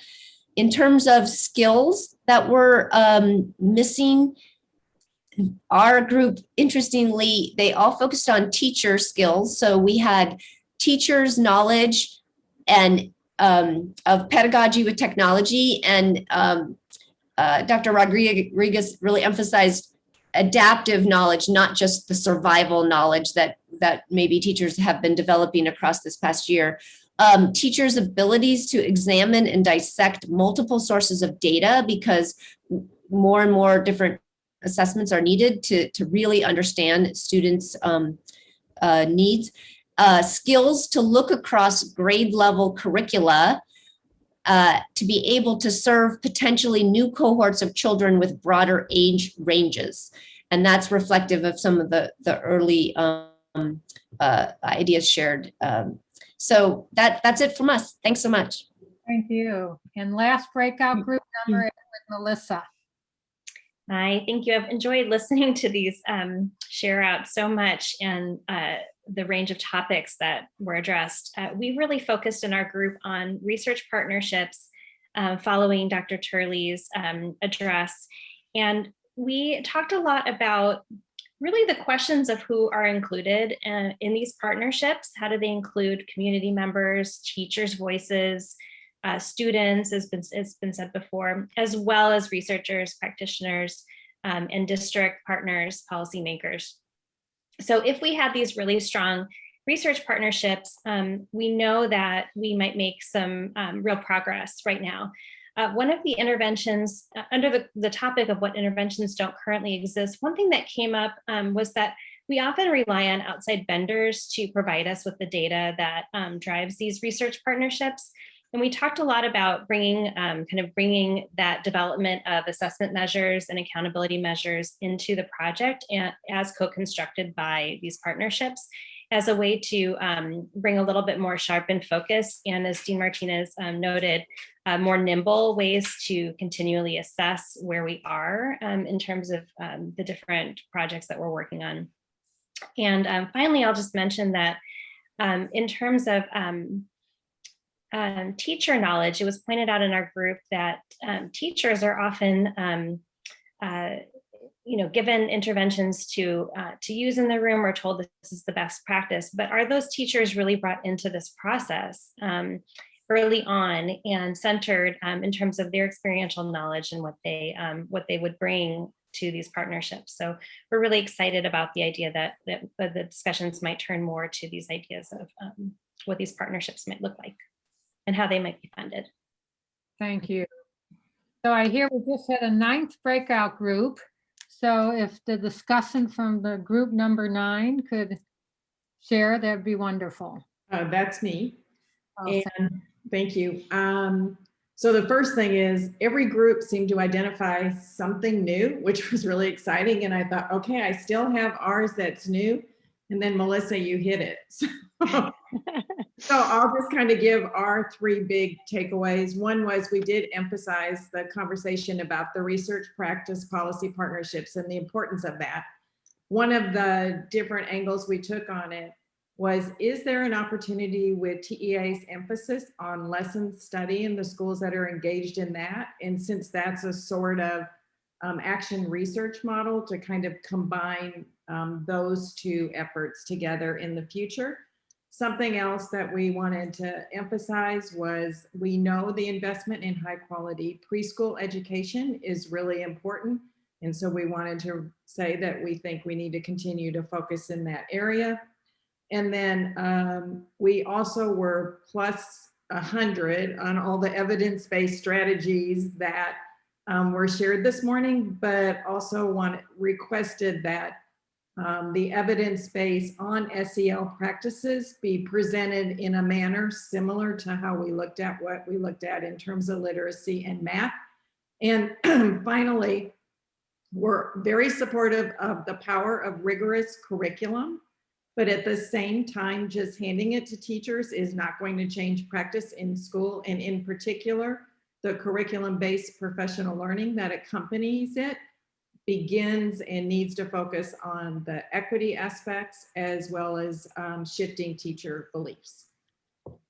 Thank you so much. And lots of common themes, some really unique things, and a big shout out to the discussants. You were taking notes and were able to synthesize it right away. And it was a very rich conversation. We really appreciate it. So I'll turn this over to Dean Martinez now.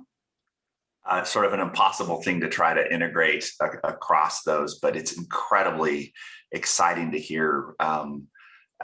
Stephanie pointed out at the end, all of the, big ideas and new thinking that is already coming from our work together. I'm going to maybe point out just a few things that struck me as common across thematically across these reports. One is, I was thinking about our earlier conversation about getting the evidence in the hands of people who can use it and employ it to support our students right now. What I heard here was really a call for nuance. And so as developers, we often, when we're developing something and thinking about implementing at scale, we boil it down to its most common ingredients, the things that we can replicate and ensure fidelity for. What I'm hearing across these groups is that we need more nuance, not a blunt instrument to apply this program, this approach to all, but to recognize that in these moments, the amount of variance we're seeing among what students need and their assets needs to be that we need a better match programmatic efforts with that greater variance in what kids need and what teachers need from us. So I recognize that. I think that's a really compelling challenge for us to think about the future. There's also variance, need for nuance because of the variance in the audiences. So many of you talked about We need to be focused in a real direct way on what teachers need right now. It's not just here's a bunch of PD, but how do I employ it for kids in particular cases while I maintain the rhythm of what all kids in the classroom need from me. And by the way, while I manage my own sort of positionality in it, my place, my reaction, what it's felt like for me in my own post-COVID experience as a teacher. A need for us to be student-centered and the nuances of what students need, to think more holistically about students. The need for us to think about families and parents in this majorly shifting role that they play in supporting academic development of students, and then also for leaders. So this idea of nuance around the audience of intervention came through really loud and clear. There was a lot of discussion about assessment, and I'm really glad that in a little while we'll have an assessment targeted discussion, because it's very clear from these conversations that your call is to have a much more nuanced approach to how we're thinking about assessments, the kind of assessments that can drive instructional practice in real time. And I think that's a change in thinking away from kind of the blunt objects of summative assessment for accountability purpose to much more precise data that teachers need to drive what they're doing in a classroom. And then two more things I'll reference. One is around the equity centeredness, that we reposition our conversation away from a model in which, you know, the students experience learning loss if it's a passive problem that's student centered, when in fact the problem is, in the face of a pandemic, the sources of inequity are brought into sharper focus, and those are situated inside the systems. So an orientation towards undoing those systems so that they become more equitable is clearly a theme of this. And then the last thing is really about the conversation we're having and why it's important that we change the flow of directionality from, you know, kind of researchers in the ivory tower bringing evidence to our partners in the field, and instead having a much more empowered bidirectional model in which the most pressing problems are really driven by the needs of the field back to the research community. And that changes our conversations at a university like UT in a fundamental way. It recenters us in a fundamental way, and it's a totally fair challenge. And it raises the issue of how we maintain the momentum we create at the summit today on a long-term basis, and we'll have that conversation a little bit. So I think I'll stop there so that we can get into the next session. And hopefully those will be helpful as we just for you to reflect on, and feel free to agree, disagree, challenge my summary in the chat and in your future breakouts. But what we want to do now is really turn towards a more kind of inspired view of what's working. And so we've asked some amazing educators to talk with us a little bit about sort of what inspires right now. The challenges are big, but the opportunities are big. And I know all of you experience what I do, which is at every moment, every day, as much as I'm feeling a fire for what our challenges are as a system, I also get a healthy dose of inspiration from those around me, our teachers, our educators, and our students. And I want to make sure that's in the room. We all want to make sure that's in the room with us as we get to the next session, the next breakout after this. So I'd like to welcome Stephanie Carter Dotson and Vanessa Cortez, who will help us with a reflection on what's inspiring right now. Nancy, do you want to lead into that, or just want to jump in? Go right ahead, go right into it. There we are. Great.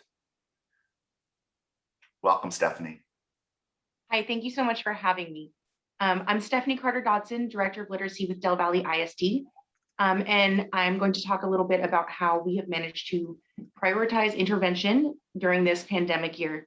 And I'd like to start by saying everything we've done has been through the merit and through our teachers. Their tenacity, their inventiveness are what has made intervention happen on all of our campuses. It's what has made learning happen.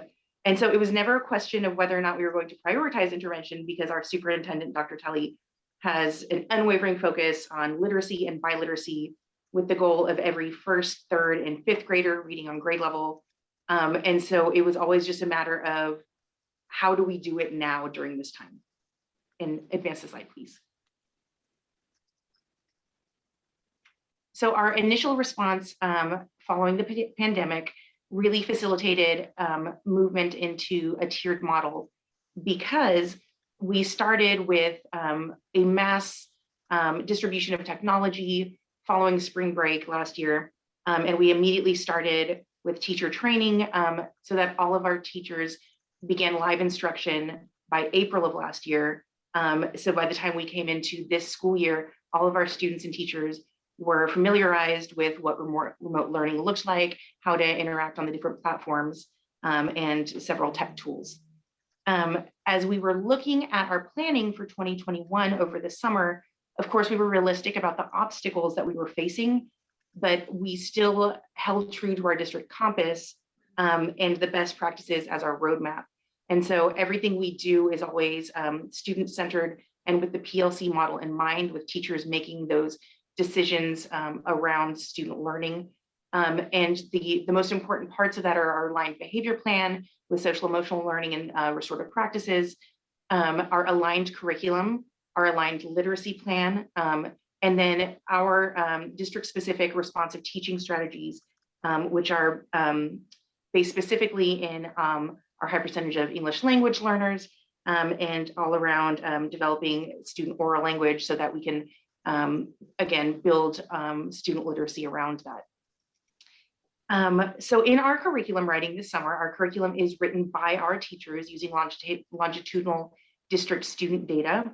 We really looked at strengthening the tiered supports, knowing that our students have gaps that we need to fill and that we are going to have more gaps surfacing with COVID slide. And so we built our high quality tier 1 instruction. And then in each unit, there were tier 2 supports included to facilitate teacher small groups. And then tier 3 supports included as well for the students that really required urgent intervention. The other part of our DBISD intervention planning was about making sure that all of our teachers were trained in our curriculum, in the tiered supports, and then in our intervention model and framework, creating a very streamlined and practical district framework that could be utilized at every single campus and operationalized, making sure that it was replicable and understandable to everyone. And then making sure that we didn't only focus on intervention at the elementary level, but that we held a very strong focus for secondary level intervention as well. And if you could advance the slide.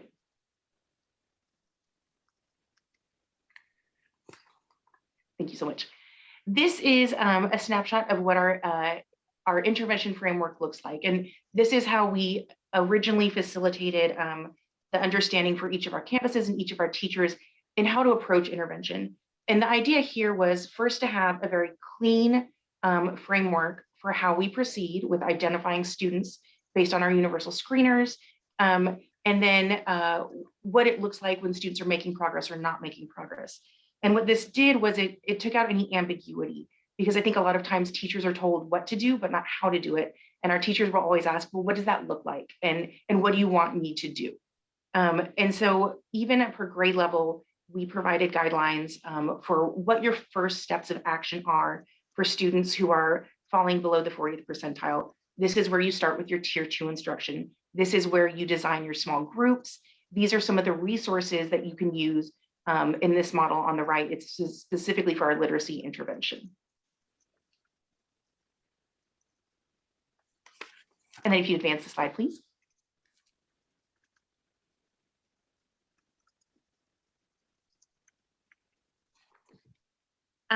So Dr. Vaughn said something really meaningful earlier, that this is not the year of casual instruction.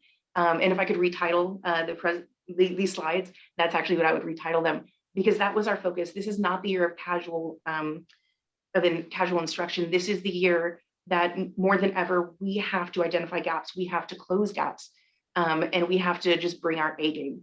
And so in creating the structures, we also wanted our teachers to understand that intervention is not a place. Intervention is something that happens every day in every classroom. And so all of our classroom teachers and interventionists were trained on how to do small groups with a fully remote setting, using breakout rooms, setting up one-on-one instructional times. They were trained on how to do that in the hybrid model, how to facilitate a stations model of learning while you have students at home and in the classroom. And then that professional learning has been ongoing throughout the year, so that we not only provided the learning in what intervention looks like and how to do it in these different instructional models, but also ongoing training in the programs that we provide for intervention. As you can see from the picture, this is even a middle school classroom. I actually took that this week, and the students are working with the teacher in small group. There are other students in the classroom who are working independently while he's able to pull a small group to reteach concepts, especially as we're moving into STAR. They're focusing a lot on STAR readiness. Our intervention model, of course, with our goal being biliteracy, we do have bilingual intervention at the elementary level. We have a partnership with Literacy First, where we have actual in-district coaches and tutors that we have trained, and we have continued to use our Literacy First tutors with our K-2 students throughout the year. And then our middle school and high school intervention classes have continued to run throughout the year and provide support in both reading and math at the middle school level. And then we do have a district-created middle school reading initiative that is almost based on the Literacy First model. We like to call it Literacy 2, where we are training teaching assistants to support in classes with reading intervention.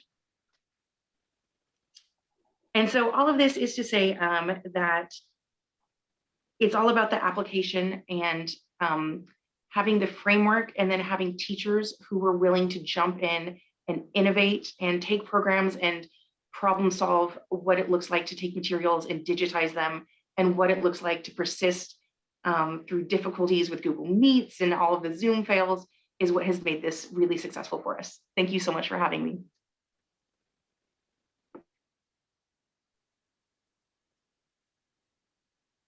Thanks so much, Stephanie.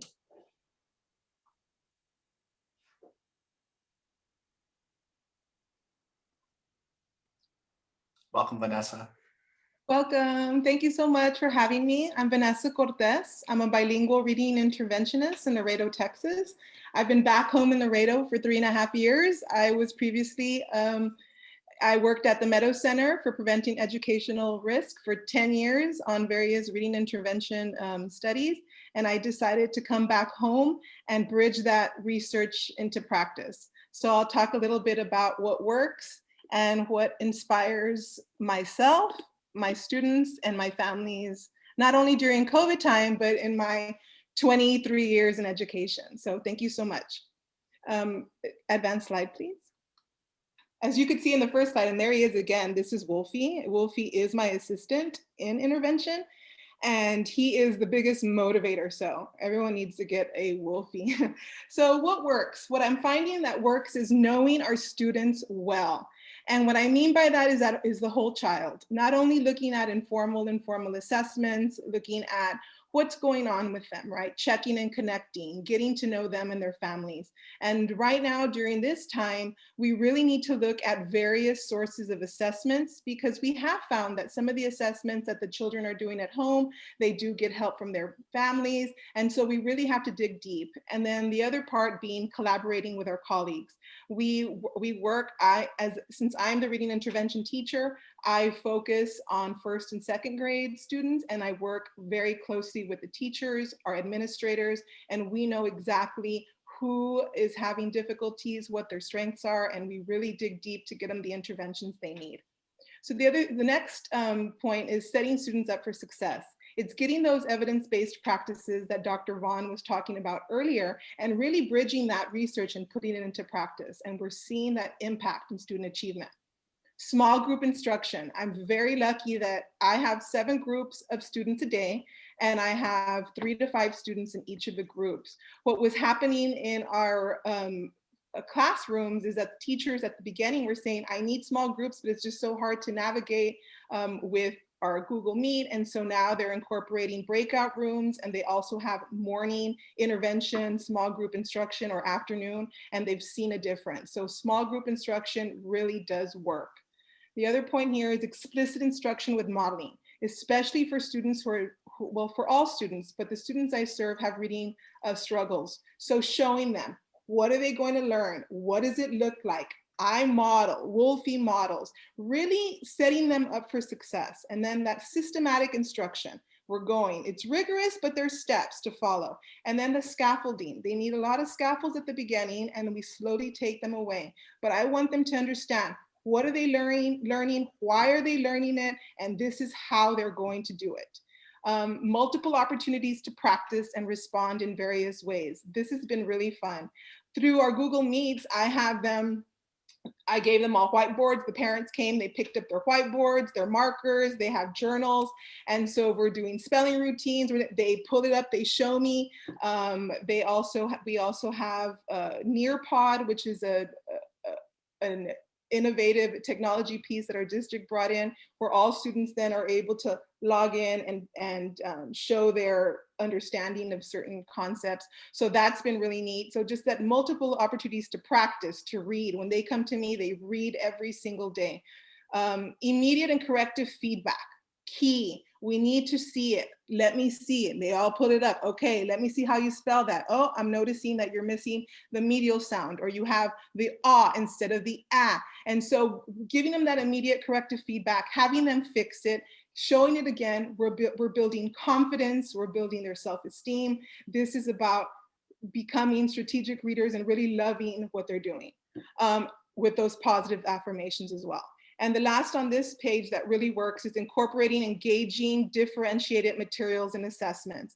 The other day I was teaching the long E sound with the Y spelling. And so we had been working on that different ways. And at the end, I had a Kahoot game. You should have seen him. The little boy that never smiles, or it's hard, he was going, yes, I got it, I understand. So really keeping them engaged and motivated. Advanced slide. What inspires? That's the key. I get emotional because I'm a big, but I love it. What inspires? Building trusting relationships with mutual respect. That is the foundation. That is the key. When children understand that and they know, you see the difference in their learning. They're motivated. Engaging families and open communication. I speak a lot with families. They class dojo me, we talk, we give each other tips, feedback, so we learn from each other. Passion, compassion, and empathy. The children that come to me struggle. So at the beginning, they don't want to take risks, right? And they're very, they're not sure of themselves. So having that compassion, having that empathy, they start to open up. High expectations, building confidence, motivation, and taking risks. This picture of this little girl right now didn't take risks, and she shared her screen to read the book to us. That was a big aha moment for all of us, right? And so she's getting there. The other piece here, every voice is heard and validated. Check and connect every day. How are you? How do you feel? How's everyone? How's your family? Are you ready to learn? Are you happy? Every day begins with that. And then we get going. Understanding why they learn specific skills. That empowerment inspires, right? So understanding, how does our language work? It's comprised of these sounds. These sounds are connected to these symbols. For them to truly understand why they're learning and they're able to articulate that, that's inspiring. Flexibility, I'm telling you, during this time, oops, we got kicked out. I couldn't turn this in. Flexibility, understanding, but yet holding accountability, right? So we have this flexibility, but still we have a job to do. We're going to continue reading, we're continuing your learning. And then celebrating successes and acknowledging challenges, right? So we have challenges, and what do we need to work on? And constantly checking that progress. And I say every 6 weeks, yesterday we had an RTI meeting with the principal and the teachers, and we again collaborate. How are they progressing? How are they doing? What are the challenges we still need to work on? So that's a continual process. And then the last thing what inspires is have fun learning. I think that sometimes we're stressed and we have a lot to do, but we have to also remember that learning is fun. Advanced slide. And then this is what it's all about. When I get these little notes from parents, when one tells me the girls really enjoy meeting with you and always look forward to it, I already noticed an improvement in their reading and their confidence. That's that's what it's all about. Another one, thank you, Ms. Cortez. She loves logging in with you. You make her feel confident and with her reading, and I can see how much more she participates when she's in your class. Or no worries, Ms. Cortez, he loves your class. He will see you tomorrow. And then Leah, who tells me, I love you so much that she went and she bought Wolfie. She got her mom on Amazon and they bought Wolfie, and she uses Wolfie as well. And here she is showing a poster I had her make with vowels and consonants, and another parent just also thanking me. And so working together, thinking about the whole child, and loving what we do, that's what inspires. Thank you so much. Wolfie, yes, go get Wolfie. Thank you so much. And I was very inspired. This whole morning's been inspiring, but that was great. And so much heart for kids and so much skill with kids and so much caring for educators. It was really wonderful, both of you. Thank you. And this is actually was just great as we segue into thinking about assessment. And so we're going to go in another breakout room. And in the breakout room, there's two key questions. One question is, using the equity lens, what assessments should be done? And then the second one is, using the equity lens, what data should be collected and how should we use it? Now, I want everyone to know you're not reporting out at the end of this. We'll come back. And when we come back, everyone gets to answer these questions in the chat. So just be thinking about that, and then everyone will be putting their thoughts in the chat. We'll get to see everyone's thoughts for about 5 minutes. So we are adjusting our time because this is a very important conversation, just like all others. So we'll be getting into these breakout groups. It will be the same groups you were in before at 11:20, and we'll stay for 20 minutes. So we're coming back at 11:40. So I know it's going to be a rich conversation, so we'll be moving right into it now. Thank you. Are we all? I think we're all back. So for this one, we're not reporting out. We're just putting in the chat just something you heard in your conversation that you want everyone to see about assessment. So we're going to take 5 minutes, and we should see flooding into the chat and looking for themes and thoughts. So let's begin.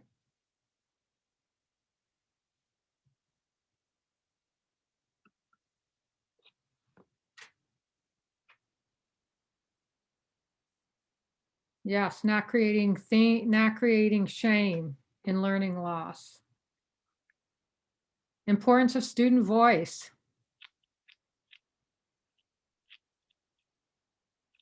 Importance of qualitative, social emotional well-being assessment.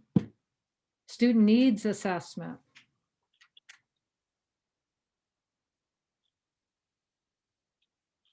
Teacher needs assessment.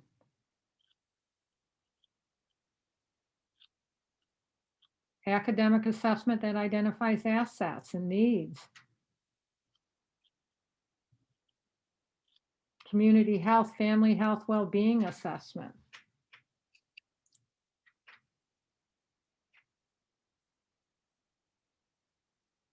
Wellness assessment for teachers and students. I'm seeing echoed in this assessment conversation, Nancy, the discussion we just had in that last breakout around the importance of nuance, and the call here in many ways across these themes so far is around, like, we need assessment that's much more nuanced, that appraises multiple kinds of outcomes beyond the blunt tool of summative assessment. Absolutely. So let's just give it 1 more minute and then.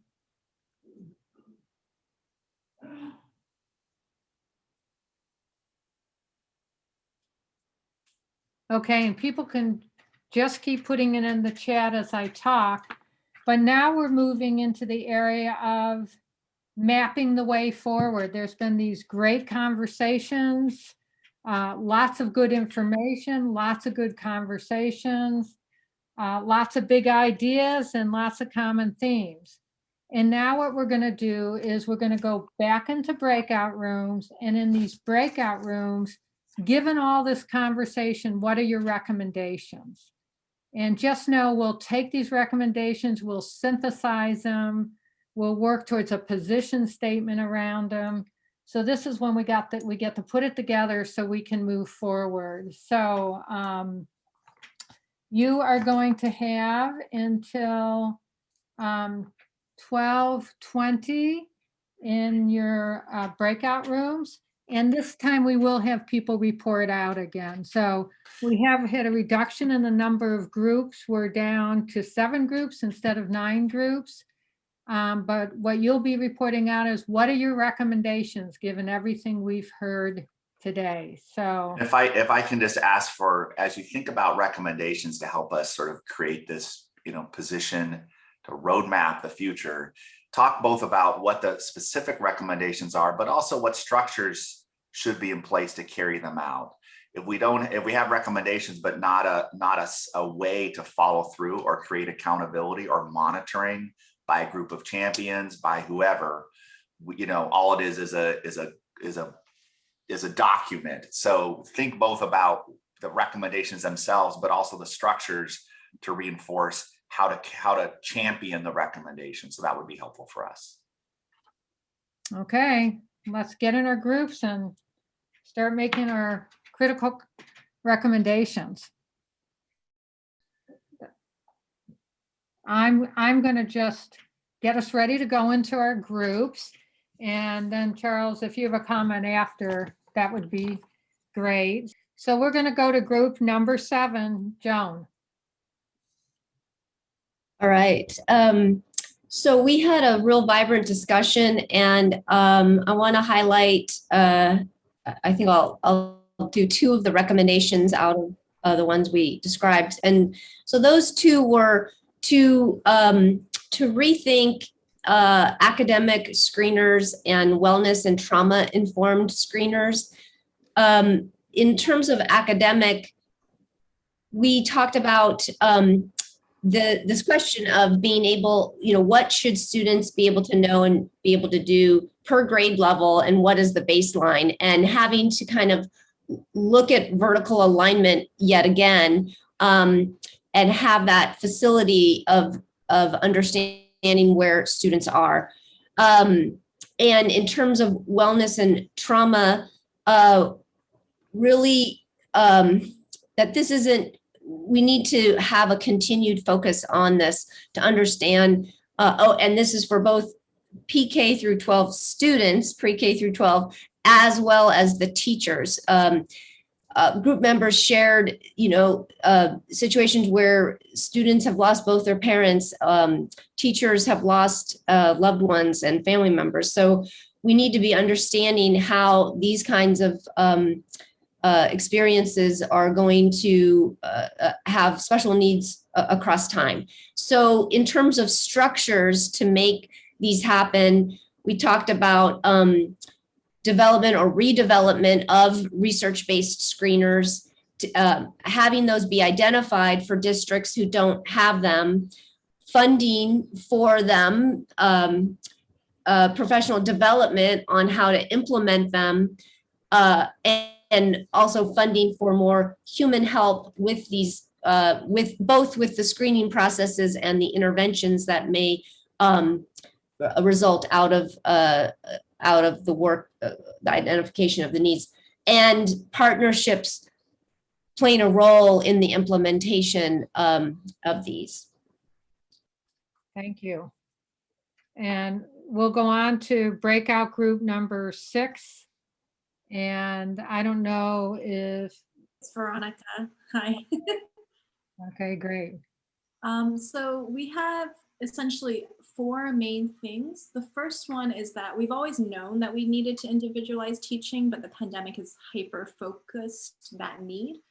One thing that came up then was needing that better alignment between assessment data and what that means for instructional decisions. So people can't really do much with just a number, but if you have perhaps profiles or portfolios of growth, something like this wellness screener that group 7 just talked about, we can actually pinpoint where our students are struggling and better match instructional decisions. The second point, however, is that this requires a lot of teacher support. And so we wondered in our group, what does that look like? How do we actually equip teachers to do that? Do we flood the system with intervention teachers? Do we hire more volunteers or teaching assistants? Do we flip the classroom and use the technologies that we've learned from this year and the ways of teaching we've learned from this year to make sure that going forward, teachers can actually use their time in the classroom with students more productively? And this relates to also then thinking about restructuring teacher time and what the school day looks like for the teacher, because at present, teachers are really stressed out to the max. You really can't think about doing things differently without giving teachers that time. The third thing we talked about is bringing in other stakeholders. So for example, leveraging young people to engage their peers, connect with them, having young people be a greater presence and giving them a voice as to what's happening in their school. So we talked about examples such as having older students mentor and tutor younger students. That also takes the pressures off of teachers a little bit while fostering that sense of social connection and belonging. And the other stakeholders to bring in is really parents. Parents have learned a lot in this past year, and we've thrown them into being partners, into educating, into the education system. And this is something we need to focus on and continue to bring them in. The fourth point really is a summary of all of those, which is we need to resist going back to the status quo. It's going to be very tempting to just say we're going to ignore this year, especially, the legislature might say, we can ignore this year, but we really can't do that. We have to shift up and take the lessons, both positive and negative, that we gained from this year to really move forward. Thank you very much. So group number 5, which is a combination of 5 and 4, and I think it's Melanie who is going to. Yes, thank you. So we really had sort of 3 big takeaways from our discussion. The first was kind of a little bit more cultural, but just this idea of just not creating shame in this moment. So and the idea was just whatever it is that we develop or scope, or whatever recommendations we make, we have to do it through the lens of are we or are we not creating shame? Because so much of what's going to re-engage kids and their families has to be at the opposite end of that. The second thing we talked about was just, this sort of notion of we've been sitting on the science and best practice for decades. And so do we understand why best practice does not show up in the field as consistently as we always hope? And what makes us so confident that on the heels of a crisis when everybody's already drowning, something's going to be different unless we look at our systems and we understand what has interfered with best practice really. So is it translation? Is it about translation from the ivory tower to the field? Or is it that some of the way the system is organized currently, it actually does not reward or encourage innovation? I think a lot of our discussion was around, just fear of failure. So much of the summative assessments are tied to budgets, are tied to school grades, et cetera. And so there's this kind of waiting for the boom to be lowered, as opposed to a feeling of in partnership with, say, TEA, et cetera, to become a breeding ground for innovation and fast failure. I think Marath was just talking about, this idea of we need to try different things and fail fast and learn and correct. But right now our system is not actually set up to encourage that kind of behavior. And then the last thing was we were just talking about sort of it takes a village, that we often think about education as colleges of education and districts and the TEA, but actually I think as we think about this whole child approach, it's an interdisciplinary, it's going to take a multitude of stakeholders that have not historically been represented in our conversations. And so how do we invite those different perspectives, not just as token members of committees, but deeply, whether it's health, pediatricians, mental health practitioners, and other stakeholders in the well-being of the children and their families. So I'll leave it at that unless my group has anything to add. Thank you very much. Really appreciate that. We're going to go to breakout room 3, Sarah. All right. So in our group, group number 3, we focused on research practice partnerships and the absolute necessity for funding if we want these partnerships to take off and be effective. There needs to be funding for a core group to drive our PP efforts, funders for brokers to translate research among constituents. There really needs to be funding for everything necessary to implement the partnerships well. We also talked about a focus on the assessment of needs with a focus on assets rather than deficits. So your shame comment, Melanie, really resonated with our group. We mentioned the need for redesigning current scope and sequences of learning, what is really essential and what's not. And as we make these changes, we emphasize the need for educators and leaders to work alongside others to develop these action plans for the classroom, school, or district. This needs to happen in a co-design process rather than a top-down process. Thank you. Thank you so much. Okay, we're going to move to room number 2, and that's going to be Carolyn. Yeah, thanks.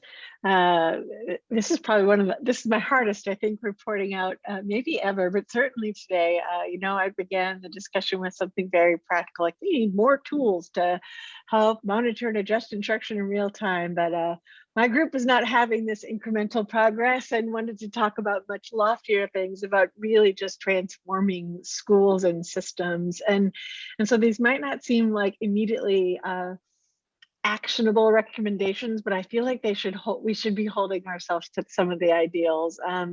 The way we value teacher time in places that are outside of the classroom. We say interact with parents, and yet there's no time for that. We say learn from your peers, there's no time for that. We say know all your students, but there's 150 of them. So, how do we make the job of teaching professional, not heroic?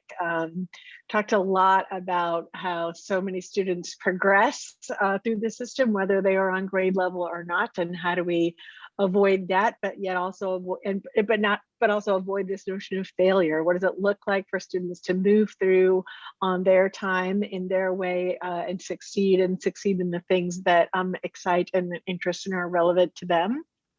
So going beyond what feels like a restrictive core and being more comprehensive in what's available to students.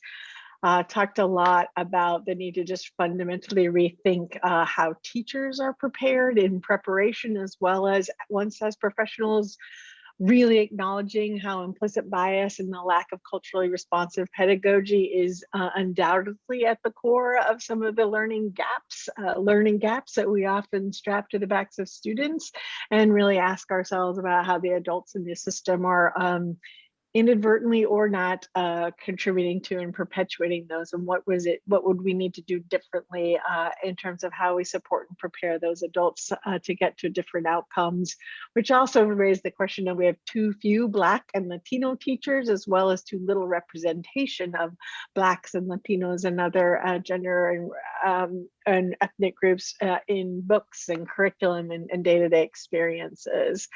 And also kind of have devolved a sense of place.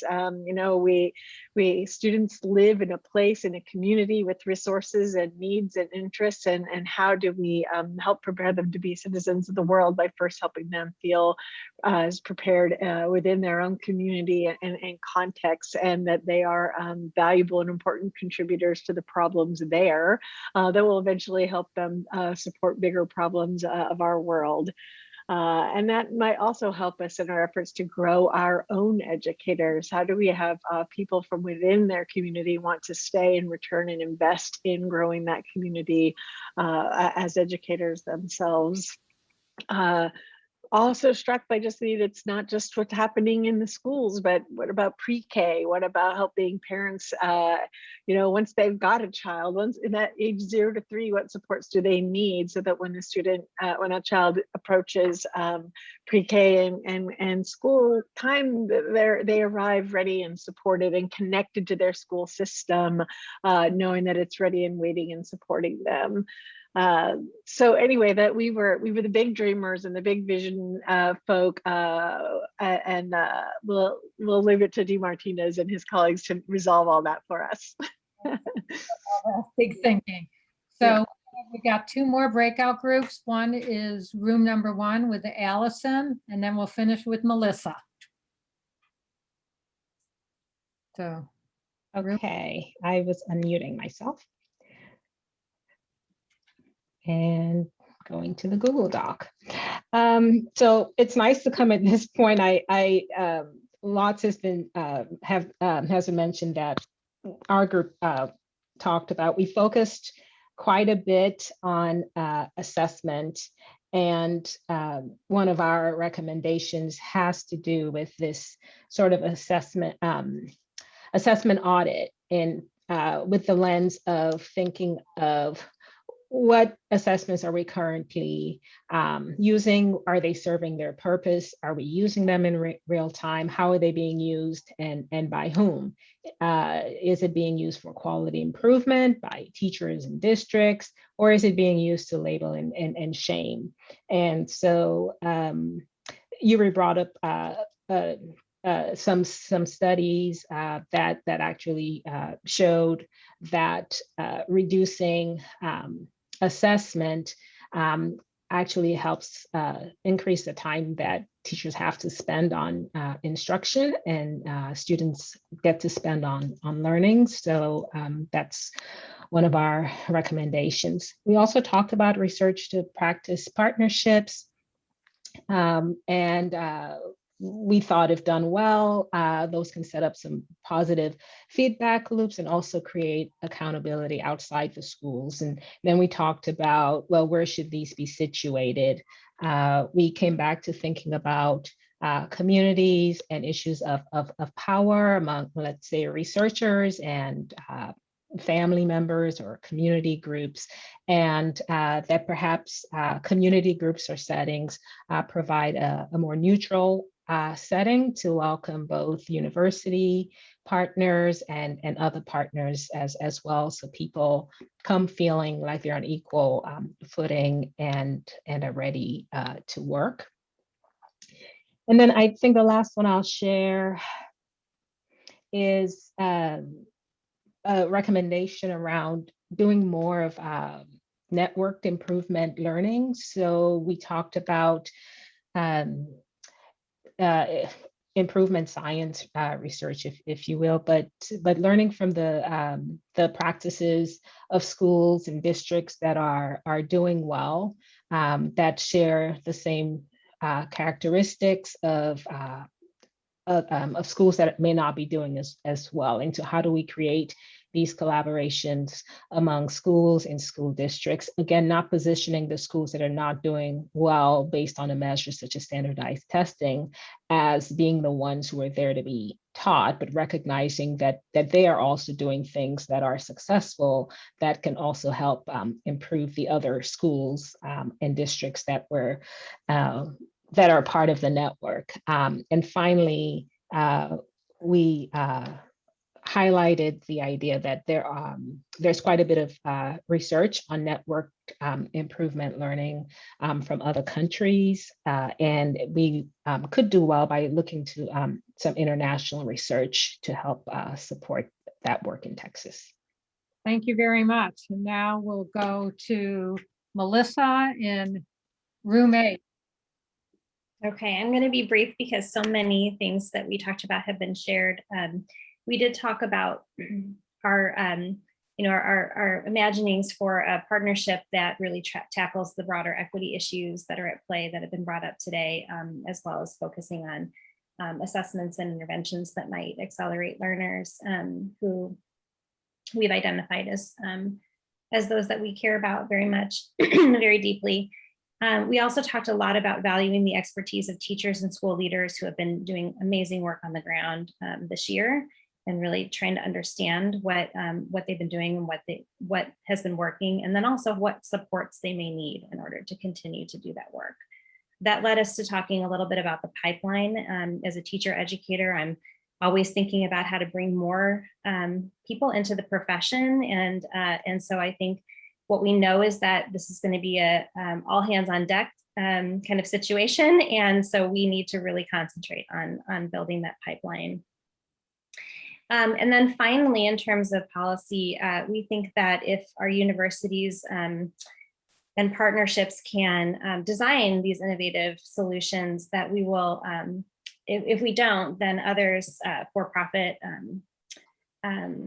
vendors, for example, will fill that gap. So we really need to be aimed on quickly responding and providing some collaborative partnership-based solutions. Thank you so much. Okay, well, wonderful recommendations, very exciting. So I want to tell you what's going to happen next, because of course, this is about moving forward. So shortly after you leave today, there'll be a survey to ask who wants to be involved in a committee or who would be interested in a committee that after we synthesize these recommendations and all the other good stuff, we start putting together a position statement, so a call to action, you know, the compelling why. And then this group would continue to work to saying, how do we get this from recommendations and a compelling why to really get it into action? So be looking for that survey. We're very excited to think that people would want to join us in the next step on this journey. And with that, I want to thank everyone. I want to thank the note takers. The information you gathered was going to be so valuable for us to synthesize and go to the next step, and all the good thinking that went on today. And I'm going to turn it back to Dean Martinez to say thanks and share learnings. I'm so grateful. In some text messages today, lots of folks sort of responding with feeling overwhelmed with appreciation for the conversation that we're having in this broad group, somewhat overwhelmed by the task at hand, but a sense of shared commitment to taking it on. By itself, that is an extraordinary outcome for a state this complex and big. We need all of you to help us with this next step. I want to thank each of you for your active participation, hard work today. We really have developed a strong starting list of recommendations, and of course, we won't stop there. You'll see the link to the survey in the chat and in follow-up email. Please take the time to do that. This is your chance to help guide the state in ways that it needs from all of us right now. I'm grateful to have had the opportunity to work with all of you.